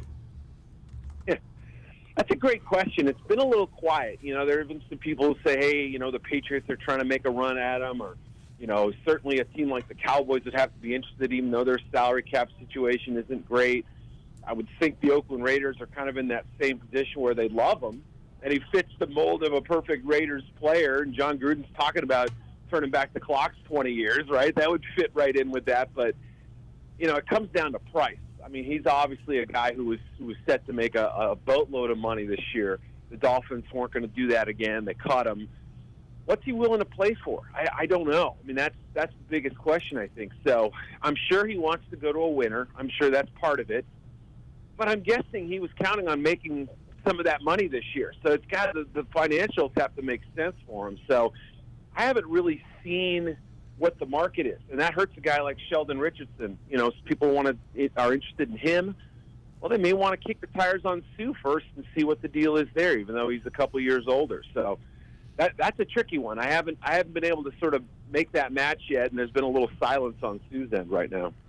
And, you know, one of the teams that Larry and I have talked about on the program that we're not sure what the plan is, maybe you can enlighten us a little bit, is over in Carolina. I know they've got a lot of upheaval and uncertainty with ownership and even general manager's position, but it seems like a lot of people are leaving there. I'm not sure how many are coming in. I know they just signed or agreed to terms with a cornerback, but what's your take on what's going on in Carolina? Yeah, I mean, I think it was, letting Norwell go was a tough blow, but they kind of were resigned to that. Getting Brashad Breeland, I think, is important when you want to cover he's a bigger corner. You got to cover Michael Thomas and Mike Evans and Julio Jones 6 games a year. You might as well get a guy who's had success against some of those bigger receivers in the past. That makes sense to me, even though they trade away a young corner in Darryl Worley. So, Jonathan Stewart and Charles Johnson, all these other vets they let go, it was probably time for all those guys. So I kind of understood those. But are they really upgrading with Torrey Smith at receiver? I don't know. I mean, again, he's a nice player. I'm sure he'll help the locker room, and he's going to be a good fit there. He's not going to demand the ball a ton.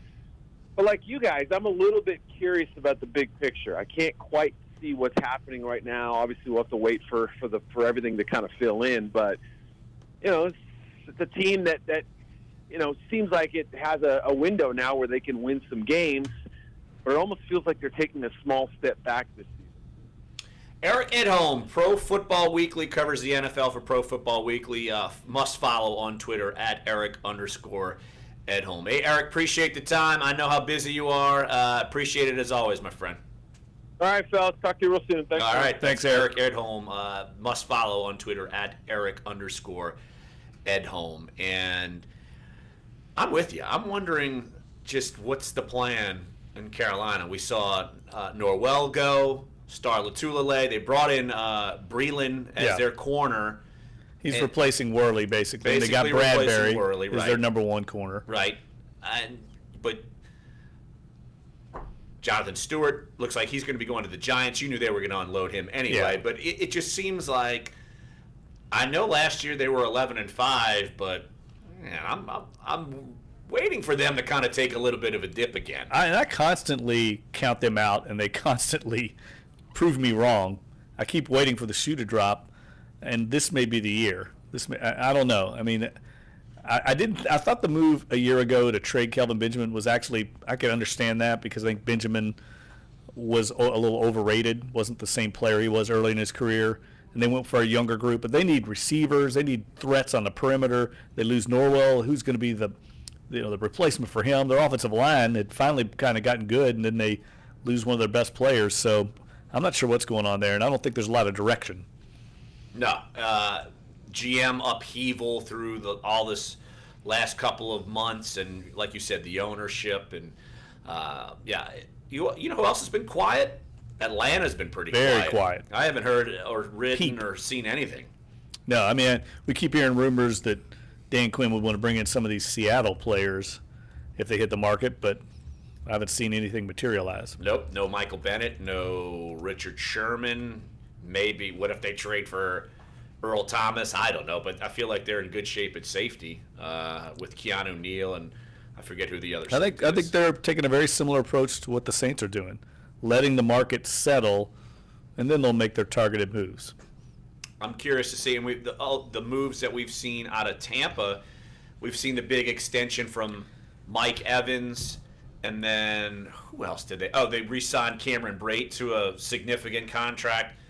Brett Grimes. They brought Brett Grimes back for one more year, so they've kind of focused in on their own. I haven't seen them do much movement either, so not a lot of movement really in the NFC South as of right now. No, it's funny. It seems like most of the movement, most of the reports around the league center around about 7 or 8 teams. You got Jacksonville, Miami, Buffalo, Cleveland. The Eagles. The Cardinals are starting to make some moves. The 49ers and Rams, Packers. But it's certain teams you don't hear anything from. Denver's obviously making a move for Case Keenum. We knew they'd be in the quarterback hunt. But for the most part, there's a lot of teams that are just sitting still. Now, the Giants got involved by getting their left tackle. They desperately needed a left tackle. Eric Flowers, not so good. Nate Solder, a little better, and yet they're paying a boatload for him. Boatload. No, they had to overpay because Nate Solder actually, someone got a hold of him in the Boston market. I mean, he wanted to come back to New England, and a lot of people thought he might go to Houston because Houston needs a left tackle, and they've been pretty active. At least you hear a lot of things coming out of their camp. They haven't signed a lot of players down in Houston, but that's a team that I think would be an attractive spot for a free agent because you're expecting J.J. Watt to be back healthy. They should get Deshaun Watson back, and we all saw what he did. He's a very promising quarterback, and that's recognized as a very good organization to play for. So I would think they would be an attractive spot for some free agents coming up. Yeah, absolutely. All right, let's take a break right here on the show. In about 10, 11 minutes, we will catch up with our own Will Guillory, of course, covers the Pelicans for NOLA.com and the Times-Picayune. They picked up a win last night to basically hold serve with the rest of the Western Conference, so we'll get the latest from him and continue on with free agency talk. It's not going anywhere, and these players have yet to even sign deals. So there are so many other players that we're hearing about that have not made deals yet. So we'll be talking about that throughout the rest of the show as well. So come on back. Sports 1280, NOLA.com, the iHeartRadio app. Dunc and Holder. So wouldn't mind hitting that from the back. I like it when I touch her cause she moan a little bit. Ain't sagging so I can see her thong a little bit. I know she grown a little bit. 20 years with up to 16 chances a day, every weekday to win $1,000. We haven't heard what the Saints are going to do with Coleman. I'm a smart speaker, and I agree. I know. He's hanging out there. Yeah. I would think no news is. I mean, they got to tender him. They got a window, don't New they? Orleans. I'm attorney They don't Mike have Brandon. to tender him. We They see it tender every him. Well, I day. mean, People hurt they have a car reps window being to tender him, misled but they by- don't. He becomes a free agent. Order to by minimize the 3 amount o'clock of money today. they That's what I have to thought. pay. So When that the insurance indicates to company me they're tells not you going don't to need an tender. attorney, Probably. But you're right. that's when you know you need Nobody's an really attorney. talked to him about Want a it. fair settlement? Don't attempt to deal with the insurance company on your own. Call Mike Brander today, 345-1111. We'll fight hard to get you all the money you deserve and keep you out of the courtroom.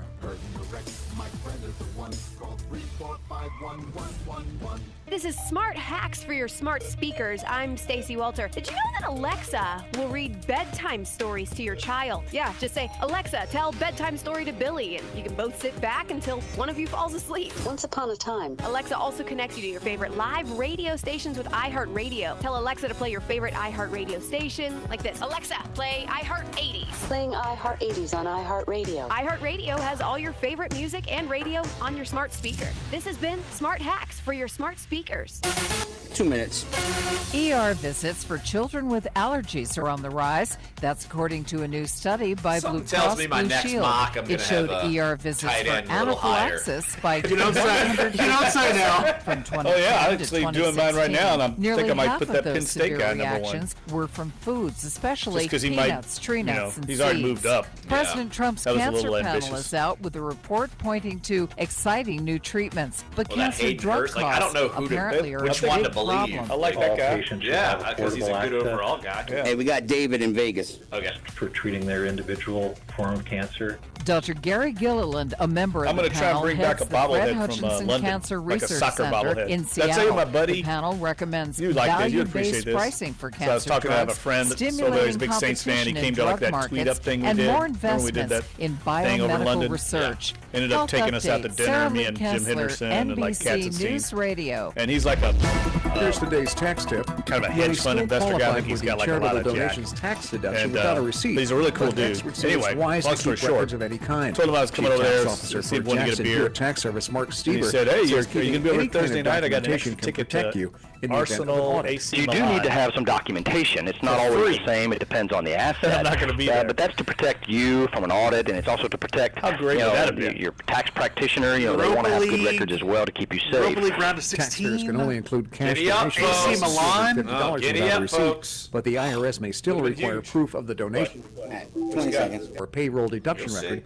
if you plan to make the claim. You'll see. I love that. I'm gonna go to Twitter and see what he's looked at. Audience. You'll see. Cancel checks or even an estimate can be See? used to You'll provide see. proof of donations. We got David in Vegas. Y'all got it? Yep, got it. Okay, cool. Jeff's too busy looking at fantasy baseball. Trying to from NBC News Radio and reading the Louisville message board about another meltdown. This is Dunc and Holder on Sports 1280 New Orleans. Don't forget, Friday afternoon, head over to the Troubadour Hotel, the rooftop bar, the Monkey Board, 1111 Gravier Street. Come join myself, one Clyde, one David. No Jeffrey. Man, I'm really bummed about missing this. We're not. More crawfish for me, more all of the goodies for us, Clyde. I'm in with that. Absolutely. In fact, I'm going to 2 parties that night. Wow. I got a feeling Clyde can do some damage on some crawfish. The only reason nobody's business. The only reason why I ever stopped eating crawfish is I just get tired of peeling them after 8-9 pounds. Holler. That's the only thing. That's the only reason. That's the only reason. I just get tired of it. That's why people don't understand. Like when they talk about it, oh well, why do you want to go to a crawfish bowl? It's like, I mean, how many hours, minutes and hours have you spent peeling crawfish over the course of the spring? And you're just like, just give me crawfish ate too fast. I like it because I'm typically a very fast eater, and that's supposed to be not good for you, right? No, right? It's not. Eat too fast, and that is one of my big. I mean, I shovel food down, but because of the process involved with crawfish, it automatically slows you down, and I like that. I think it's good that you have to take your time and get to the bottom. I feel a little like a raccoon sometimes. A raccoon. Yes. Jeff the raccoon. You know who else played? Oh gosh. You know who else played a raccoon once on a cartoon? Cartman. So that goes right up Jeff's alley. Sounds about right. That's connection. Right. Exactly. What's this big scoopage? Well, hang on. Let me get through the promo here. Sorry. Going to the Monkey Board Friday. Yes. March 16th. Of course, we'll be there from 5 o'clock. We'll be there for a couple of hours, but the crawfish will be there 5 p.m. until the Troubadour Hotel, the Monkey Board, runs out. $25 includes 3 pounds of crawfish, 2 local draft beers. I don't know if you can get much better than that. You can also reserve a cabana for your peeps for $500. So if you get a group of 10 together, $50, and you can have a cabana and go to town while we're there talking sports, eating crawfish, having a great time. Again, we'll be there from 5 to 7 at the Troubadour Hotel, 1111 Gravier Street, at the rooftop bar, the Monkey Board. So we're looking forward to that. So I know we got a phone caller, but I got to get this news out there. Adam Schefter reporting that Jordy Nelson will be visiting the Raiders today, then set to visit the Seattle Seahawks, and then the New Orleans Saints. Jordy Nelson. Usually when you're third on one of those lists, he never makes it here. So just as a disclaimer. So you're telling me he's going to... As a disclaimer. So you're telling me he's going to sign with the Browns eventually. No, the Raiders. Just as a disclaimer, usually when you get to number 3 on that list, it's... well, let me say this. Right. I'm a total, highs and lows of that report. If I'm Jordy Nelson, of those 3, I know where I'm signing. Yes. It's a no-brainer. Here. Absolutely. Now, the one thing I would say is that the Raiders are a little different now with John Gruden coaching. I mean, that does add a little cachet. I think that offense is going to be a lot better. You got Derek Carr, but still. And then Seattle's basically trading away Jimmy Graham and trying to scoop up Jordy Nelson. Right. That could be that deal, but and because they need another threat for sure. If you see their list of skill position players, and you know what's interesting rough. Before we outside get of Doug Baldwin. Before we get to David in Vegas, I'll tell you a little story. I remember being at the owners' meetings back in the day. It was at the Scottsdale Biltmore, which you've been to many times in Arizona. Yes, I have. And having beers out on the veranda with John Gruden. This is when he was coaching the Bucks, and he was so jealous of. This was when Randy Mueller and Jim Haslett were with the Saints. So jealous of all the free agency moves they were making. I remember him saying, you guys got, and he was ruling off all these guys that the Saints had signed. He said, you know who I got? Rex freaking Grossman. That's who I got. And so I can tell you, it'll be interesting now that he has control of the purse strings, basically is running the football operations for the Raiders. It'll be interesting to watch how he does in free agency, if he does restrict himself or if he goes crazy, because it sounded to me like he's a guy that wants to wheel and deal in free agency. Yep, 504-260-1280 is the number to get involved. Let's head over to Vegas and talk with David. Hey, David, thanks for calling Dunc and Older. Thanks for hanging on. What you got? Hey, guys. Pleasure to be on. You got it. Tyler Eifert, from tight end from Cincinnati. Why hasn't anybody really been talking about this guy? You know, he's got the size. He's a young guy. I know he had a pretty good year, not last year that he was hurt, but the year before, if I'm not mistaken. And that would probably be one guy that I would think at tight end that you could take a flyer on, or at least attempt to bring him in on a smaller deal, because he was out last year with an injury. You know, he's coming to a winning organization with the Saints, playing with Drew Brees. Wouldn't you think that the team would look at somebody like that that's still fairly young, that's got a lot of upside? I think he was like, a top 10 pick from Notre Dame, if I'm not mistaken. It was back in, 2013, 2014. So he doesn't have a lot of tread on the tires for tight end. I know we lost Jim. You know, we didn't get Jimmy Graham, and I honestly didn't think that was going to happen. A lot of people were talking about that, but I just didn't know if that was really accurate or not. If it was really going to happen, and if it, because it's a lot of money we got to pay him, and I mean, it would have been nice, but at the end, the money, we got to use our money wisely, and the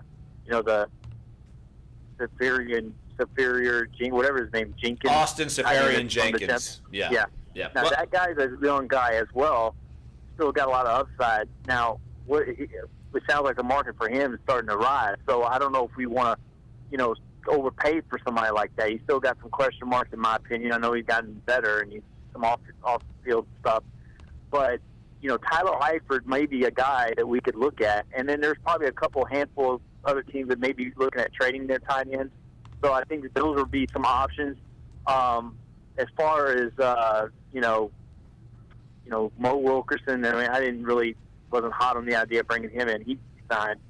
So anyway, I just kind of wanted to point that out. And also a receiver that you guys may be familiar with, the year that Brandon Cooks came out, John Brown, receiver from the Arizona Cardinals. Yeah, I think John Brown's heading to Baltimore. Yeah, it sounds like he's really? Yeah, I think he's headed to Baltimore on a one-year deal. But hey, Dave, let me let you go. Appreciate it, because I want to jump on this point real quick, because I know we're going to have Will Guillory at the end of this break.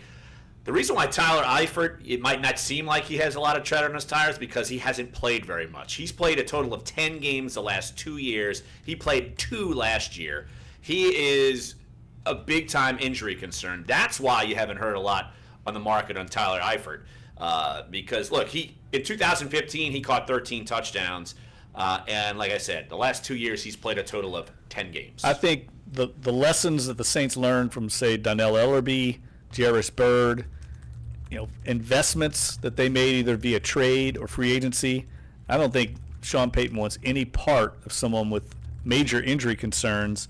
And that, unfortunately, has been Tyler Eifert. Listen to what you say, not a lot of tread on the tire. It's true in terms of games played, in terms of years. But in his tenure with Cincinnati, he's already had a concussion, multiple stingers, an elbow injury, a torn labrum, ankle surgery, a knee cleanup, and recent back issues, which required multiple surgeries. I don't think that's the guy you want going down the seam in this offense. Is that bad? I don't think you want. Is that bad? I don't think. So we should swap Tyler Eifert, pick up Brent Selleck. Brent Selleck, veteran guy, just got released by the Eagles. I don't think that's the way to go. I'm telling you, all the years I've covered the Saints, and you too, Larry, you've covered them a number of years, that position, it's just the way the Saints use it, you take some brutal hits. Coby Fleener's basically been knocked out of the league almost because of the concussions he's endured. David Thomas concussed out of the league. How many times do we see Jimmy Graham? Everybody likes to call Jimmy Graham soft. I totally disagree. I've seen Jimmy Graham take some brutal hits and come back and play in the same game where I thought he was maybe going to die on the field. It was so bad. So, I think you have to have a young, active body there. Unfortunately, that's just the way the Saints play it. They use that tight end down the seam, and the safeties are waiting on them. All right, let's take a break right here on the show. We get back, we'll switch gears to the Pelicans. They picked up a win last night, stopping their mini losing streak of 2 games. They beat the Charlotte Hornets. So we'll talk with our own Will Guillory about that. And if you want to jump in, we'll have one more open segment at the end of the show. 504-260-1280 is the number to get involved here on Sports 1280, NOLA.com, the iHeartRadio app. Duck and Holder. Kirby's about to have a hemorrhage. Why? Jordy Nelson on Sports K-State, baby. Oh, that's right. I forgot the K-State. This report is brought to you by the Crohn's and Colitis Foundation. From the Fox 8 Weather Center, I'm meteorologist Bruce Katz. Today, a beautiful day for your Wednesday. Through the afternoon, sunny at 65. Tonight, going to be cold, widespread frost on the North Shore, 33 to 34 there. South Shore, 44 to 46. And tomorrow on Thursday, mostly sunny with a high of 71. A chilly start, but temperatures do begin to warm up as we wrap up the work week into the weekend. From the Fox 8 Weather Center, I'm meteorologist Bruce Katz with your Weather Authority forecast. The Crohn's and Colitis Foundation of America invites you to take steps for cures at a walk near you. Support the 1.6 million Americans living with these diseases. Get started at cctakesteps.org. The landscape of the NFL changes dramatically. Today's new contract. Minute and a half, and we got the Guillory. Former Washington quarterback Kirk Cousins is headed to the Vikings. Wideout Sammy Watkins goes to the Chiefs. Allen Robinson to the Bears. Quarterback Sam Bradford to the Cardinals. Malcolm Butler, Deion Lewis, Danny Amendola all exit New England. He was good Westbrook about matching his yesterday 100th career triple-double as the Thunder take down the Hawks 119-107 in Atlanta Sunday. Just an unbelievable blessing, man. I never take it for granted. Just thank you. All right. Elsewhere, Spurs have the Magic 108-72. Cavaliers blast the Suns 129-107. Lakers nip the Nuggets 112-103. College hoops Radford and St. Bonaventure advance to the field of 64 after first four wins in Dayton last night. The other playing games tonight featuring Texas Southern against North Carolina Central and Syracuse squaring off with Arizona State. Get those brackets done. The field of 64 begins tomorrow. I don't know if that's true, but I read that. That's sports. Jake Corwin, NBC News Radio. The Orleans Parish Sheriff's Office is hosting a job. Might as well just shut their bars. Yeah, pretty much like be closed. The biggest day of the year. 2800 Perdido Street. Tracy's Deputy will recruits swoop must in be at least and 20 years of age and have a high school diploma or GED. If you meet these criteria, you're asked to bring a valid state-issued ID to the 15 seconds. Thursday, March 15th from 4 p.m. to 8 p.m. and Friday, March 16th from 9 a.m. to 5 p.m. at the Human Resources Department at 2800 Perdido Street. For more information, go to opso.us. That's opso.us. What's up, Will? Whether you bless those boys or take flight, we're talking your teams. Sports 1280, New Orleans. Welcome back to a Wobble Wobble Wednesday here. Of course, never complete without our weekly visit with our own Will Guillory. Covers the Pelicans for NOLA.com and the Times-Picayune. And you know what, Will? I don't even sweat the close wins anymore. I just assume they're going to win them. 119, 115, had a lead, made it close. Drew Holiday just ice water in his veins. No big deal. I just assume no big deal. Yeah, I mean, this is starting to become a regular thing for them now. I mean, they lost those last two games before. This one kind of lost a little bit of that steam that they built up during that 10-game streak, but you got to be happy about what you saw last night. This team getting back to what they do best, playing at a fast pace, getting up and down. Anthony Davis putting up big numbers. Drew Holiday playing big in the fourth quarter. That's kind of the formula that they've developed ever since DeMarcus went down, and it's been working for them. And if they can keep this up, they're going to need to keep it up during this stretch. But if they can stay right there where they need to be in this Western Conference race. Yeah, and looking at the results from last night, Will, and we were just talking about it on the program earlier, everybody around them won. And I think it's going to be that way the rest of the way, don't you? I mean, until they play each other, it just seems like the motivation for the teams in the hunt almost outweighs the teams that are kind of, I don't want to say tanking it, but are out of it. And I don't think they can afford to slip up anymore. They can afford to drop one game against a team like Charlotte at home that you're expecting to win. Right. And we talked all year about when the Pelicans were going through their struggles and they were kind of a 500 team when DeMarcus was still healthy, that they were so fortunate that so many of these other teams in the West were kind of dealing with injuries like Paul Millsap in Denver, Kawhi Leonard in San Antonio, and they were fortunate to kind of hang around. But now so many of these teams are starting to get healthier. Now Paul Millsap is back. Kawhi Leonard should be back soon. Portland's playing their best basketball of the season. OKC's been playing better. So many of these teams are now hitting the stride that we thought they were going to hit earlier in the season. So now the Pelicans are going to have to play really well just to keep up with so many of these teams, because there's 10 legitimately good teams in the West right now, and whichever two teams don't make it, they're going to be really disappointed, because all of these teams are pretty much playoff caliber. You just can only get 8 teams in there, and so it's going to be a fight all the way to the end, because I didn't even mention Utah. They're probably the hottest team in the West right now with the way they've been playing. They came through and really beat up on the Pelicans the other night, so it's going to be a fight every single night, like you said, and there's going to be so many of these teams are going to be fighting for those spots, and whatever two ends up getting left out is going to be a real disappointment for them. Will Guillory covers the Pelicans for NOLA.com and the Times-Picayune, joining us right here on Dunc and Holder. And you look at the Pelicans taking on the Spurs tomorrow night, and you would have thought, oh, hey, no way the Pelicans can win this game. Oh, by the way, the Pelicans are the 5th seed. The Spurs are the 9th seed, and yet a game and a half separates them. And the Spurs, we would have never thought they would have been the ones who'd taken the dive.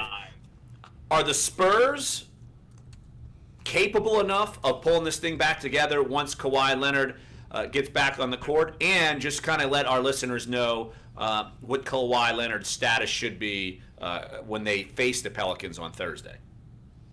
Yeah, the reports originally came out that the Spurs were kind of eyeing this game against the Pelicans as Kawhi Leonard's come back. He's been out since January with the quad injury. He's only played 9 games all season because that quad has been bothering him all year. And he's been kind of working his way back and figuring out how to deal with that injury. It's such a unique injury. But the team is saying that they don't think he's going to be back for this game. They want to push his timeline back a little bit more. They think he'll be back before the end of the season, but they don't think it'll be against the Pelicans on Thursday, which you have to be happy about if you're in New Orleans, because obviously Kawhi's one of the best guys in this league. And whenever he comes back, that's going to be a lift for that San Antonio team. So at this point, any game against one of those other 9 teams, well, really the other 8 teams that you're fighting for playoff spots with in the West, is going to be huge for the Pelicans, and the Spurs obviously are one of them, because everybody's looking at that Spurs team and saying, hey, they're out of the playoffs right now, but you got to expect they're going to make a push at some point. It's so weird whenever I look at the standings and see San Antonio out of the playoffs. I mean, we haven't seen that in I don't know how long. It's been decades. So whenever you can catch the Spurs and they're a little bit down, you got to be happy about that. But the last time New Orleans went into San Antonio, obviously they got that big win a few weeks ago, so San Antonio is going to be looking to probably get vengeance in that game. So that's going to be a big game for New Orleans, and they're going to need it. So they're just going to hope that they can kind of keep the Spurs team on a little bit of the struggles they've been going through as of late, and maybe they can pull one more out and add one more to the win column.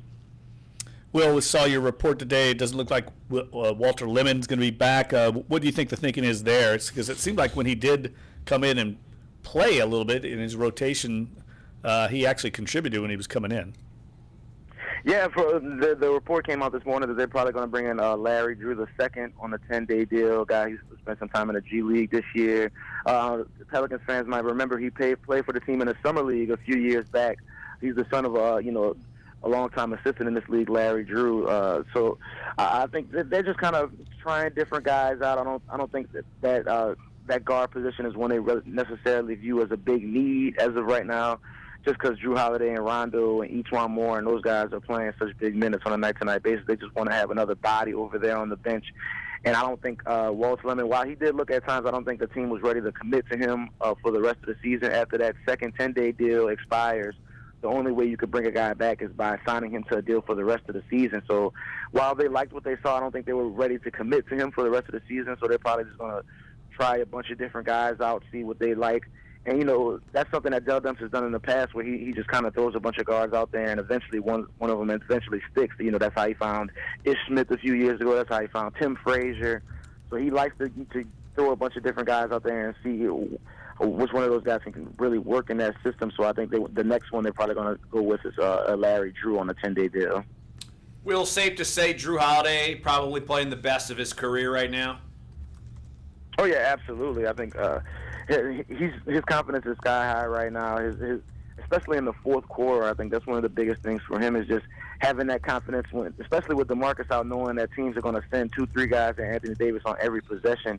he's really going out there and looking for his shots, looking for ways to carry the team in big moments. And you saw that last night. He scored 10 consecutive points and really put the team back where they needed to be after Charlotte made a little bit of a run there early in the fourth quarter.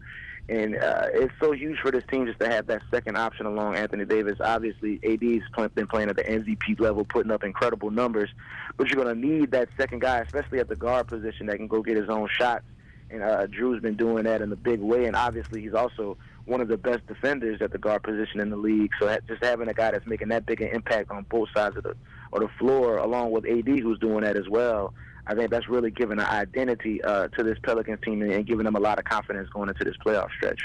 And, you know, Will, we were talking last night at the game, before the game, a little bit about kind of kidding, half kidding at least, that the Pels are actually better on the road than at home. And there's actually been some discussion of, well, is there really motivation to get one of these top 4 seeds when you're going to get home court advantage when actually you play better on the road? I mean, what is Alvin, what are the players saying about that?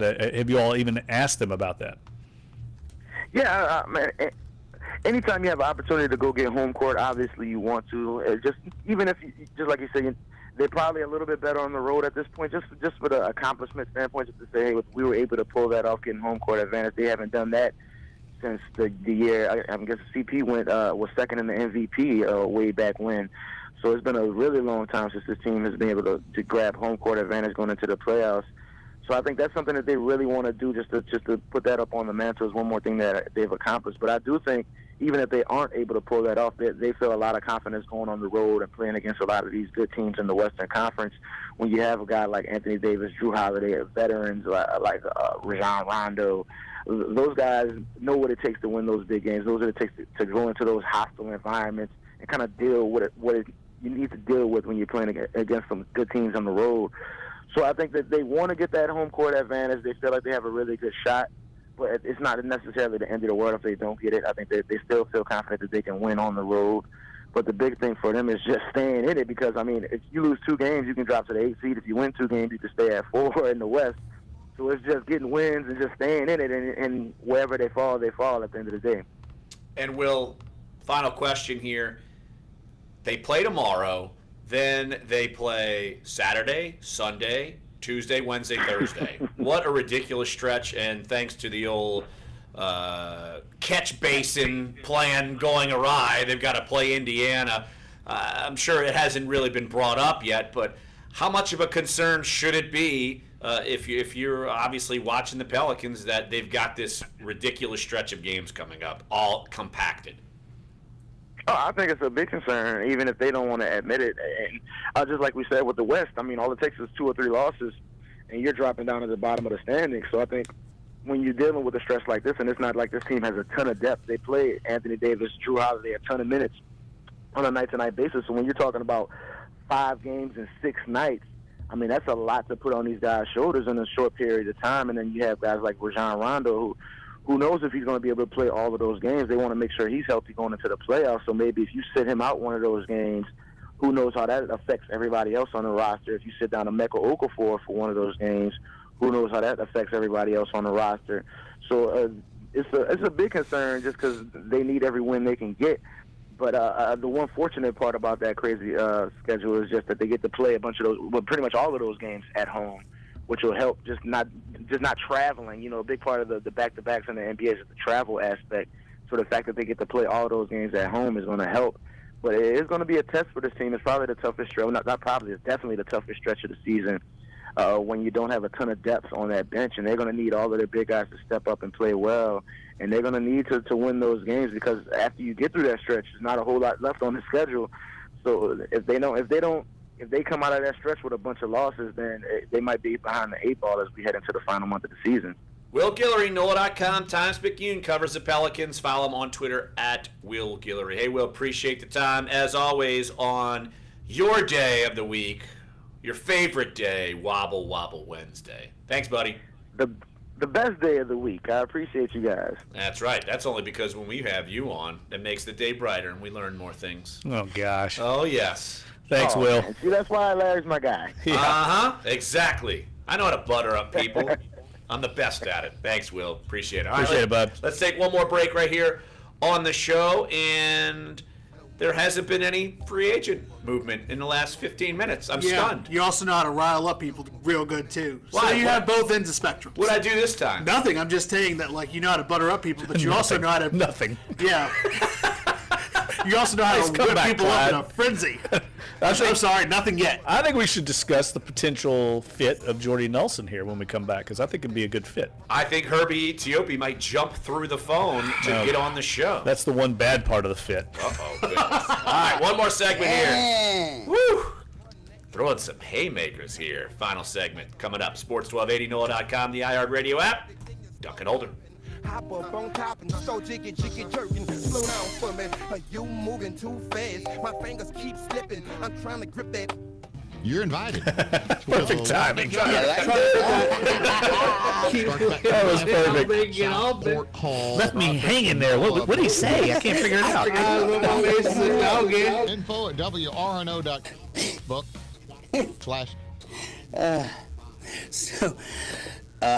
Never mind. I'm not going to tell the story. Okay. Was up. I forget about YouTube sometimes. Yeah. So, we switched to Boost and got lines for the whole family with unlimited gigs. Let's just say there are a few times that the FCC would have been very unhappy with me. Your family deserves better than But you know, I did learn a phrase when dealing with the FCC. It's called fleeting expletives. A fleeting expletive is when you accidentally say, "Oh fuck." Well, I guess not that one. You're not supposed to say that either. Well, shit. I mean, damn that one. God dang it. Requires one line of code. YouTube, we love you. But no, so yeah, like if it just jumps out, like, you know, people have said, you know, SHRT on the air, you know, they really kind of, they might give you a little warning, but that's about it. They'll just say, all right, you know, if you plan on it, though, if you say it in a malicious or meaningful way, that's your ASS. Concert series. This spring concert series features... You know what I effing mean? Concerts at the Mandeville Trailhead in historic Old Mandeville. Dude, this guy is always on the air. He sucks. Fourth, featuring artists like The Boogeyman, Little Freddie King, and Amanda Shaw. Gates... Not as smooth as that. Sounds so... Oh, I heard that, by the way, last night I was at the gym. I know exactly what he says on Trey Yen. He goes... For the Mandeville Live wait, who's the... got it locked down now. Well, who's the... Is it GQ? I can't remember. No, CNN. Oh, CNN ranks 41. Says there's 41,000 reportedly died of heart failure Chinese restaurants in America, and CNN ranked 50 of them. Trey Yen made the list. Album on P did. I'm like, where did they make it? Are they number one? It's that slid in at number bedroom 48 commercials. Ladies, do you like toncho sauce? Come to Trey Yen. Lather it on your fish. Oh, wow. All right, now it just got weird. 100 singles chart for a 7th week since debuting atop the weekly survey. Oh, Cardi B didn't make it in today. Thank God. Damn it. She broke a streak of like 53 in a row. Bruno Mars is now the owner of a new record Brees once deal. owned by Usher on the Billboard Radio Robert's got Songs that chart. Mars passes Usher for the $12 most million number roster ones among bonus next all-male March. acts in the chart's 27-year Well, you can turn that to signing bonus, and they've got a dummy. They've got another dummy year at the end of it. Guns N' Roses 3 years. guitarist Slash is being granted like a this year. temporary It's the same restraining thing. order Same against thing. a man he claims figured tried it to would be gain the same access thing, to yeah. his house. Just another According to dummy multiple year. sources, the unwelcome Just man another tried dummy to year. convince Slash's Larry's girlfriend mad. that he was a friend so another that he dummy could be allowed contract. into the house during a Super Screwing Bowl around with party. that's why I don't get caught up in all these Lisa contract G, stuff anymore. NBC News Radio. I'm Tony Goldwyn. I think the general 20 years fan, ago, it's so my mom had overwhelming the lung amount of cancer. money that they can't She even didn't have relate many to it. choices. Right. You got like 73 numbers here. I'm like, I You've been don't know. No, I'm diagnosed reading. with I'm reading like King Crawley just got Please $374,000, and people are like, oh, you know, it's not even a big deal. $374,000 is a lot of money, man. For him, it's a huge amount. Is Dunc and It's like a whole year on on Sports 1280, New Orleans. I'm sure free agency chatter will continue throughout the day here on Sports 1280. Of course, Eric Asher following us from noon to 2, Chris Gordy 2 to 4, Corey Johnson from 4 to 6. And some other interesting tidbits have just been relayed by Albert Breer from MMQB and some other national reporters about Drew Brees' contract. And I think the biggest thing of this thing is that there is a voidable third year. I read all these numbers. It's all mumbo jumbo. Okay, great. When March 2019 hits, there's a non-guaranteed $12 million roster bonus, blah, blah, blah. I think the fact that there's a voidable third year basically just goes to show you that they structured the contract the same way they did the last time, to have kind of a dummy year where you can push cap space to, as far as like they did this year. Like if Drew Brees were to retire after, say, the 2019 season, any sort of cap hit would take place in 2020, and you just basically have to eat it if he were to retire. So the structure is the same. You could talk dollars and cents all you want. The structure is the same as what we saw in this last deal that they made with Drew Brees. And next year, there's basically a $12 million non-guaranteed roster bonus that'll be due at this time next year, in March 19th, March of 2019. And that's a big deal. I mean, they would have to maybe, like you said, turn that into a signing bonus. But a $12 million roster bonus usually will be guaranteed once he gets past that date, whatever it is. I'm not thinking that this means Drew Brees is on a one-year deal at all, but the way they're structuring this thing, they're basically saying, you know what, we're going to come and evaluate each year at the end of each year and see where this thing's at. And that's exactly what happened with Peyton Manning. He basically had to make sure that he was physically able enough to pass a physical for the Broncos, and then they would be able to trigger that deal. Now, we know Drew Brees, as of today, has no health concerns of note. But yeah, last couple of minutes of the show, you wanted to visit this Jordy Nelson news that he's possibly going to make a visit here if he gets out of Oakland and gets out of Seattle without a contract. I think it's a good fit. Now, some people that covered him in Green Bay feel like he really dropped off last year, was not the same player. You do have to wonder a little bit. I mean, I have a lot of respect for McCarthy and that group up there, the fact that they were letting him go, but they've got a lot more cap problems than some of the other teams, and they had to get Jimmy Graham on board.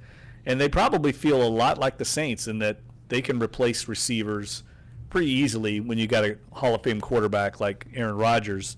So I would definitely bring him in and kick the tires. I like Jordy Nelson. I like everything about him. And I think as a fit on this roster, he makes a lot of sense. He's a winner.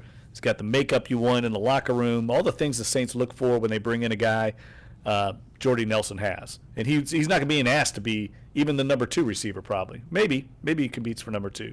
Maybe, but Ted Ginn would still have his position.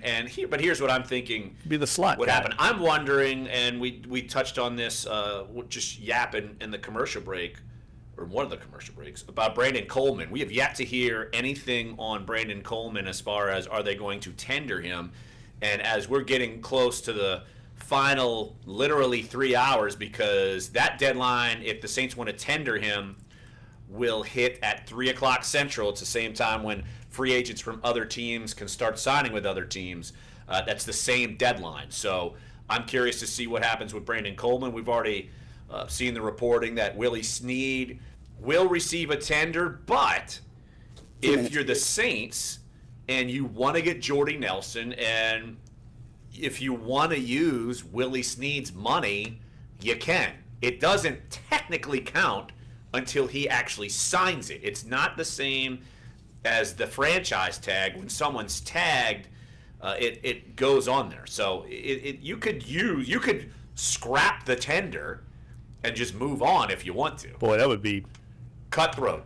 Cutthroat's a good word. Cold-hearted. I don't know what you would call it. Well, it's a business. It's a business, and didn't Michael Corleone say that once? Didn't we see that it's been pretty cutthroat for Willie Snead the past year with the Saints? So nothing surprises me with that. If that were, I think they could do both. I don't think they'd have to. I think you could do both. Yeah. I'm just saying though, if you're that cash strapped and you're going to go do something else, you could do that if you wanted to be a bunch of jerks, I guess. I don't know.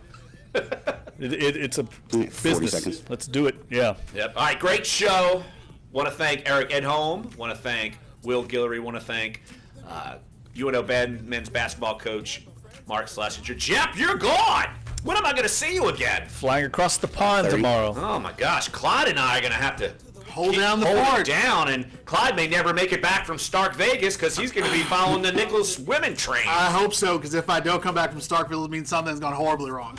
Or it's just party all the time, and you're stuck in Stark Just Vegas. like Eddie Murphy and Rick. 10 seconds. There you go. All right, Eric Asher coming up next. Great show. We'll be back here tomorrow. So coming back, Sports 1280, NOLA.com, iHeartRadio app. Dunc and Holder. The women fight for my delight, but I'm the grand master. Steppers returning to Carolina. Alexa. All right, guys. All right, buddy. All right, Dave. All right. And VB St.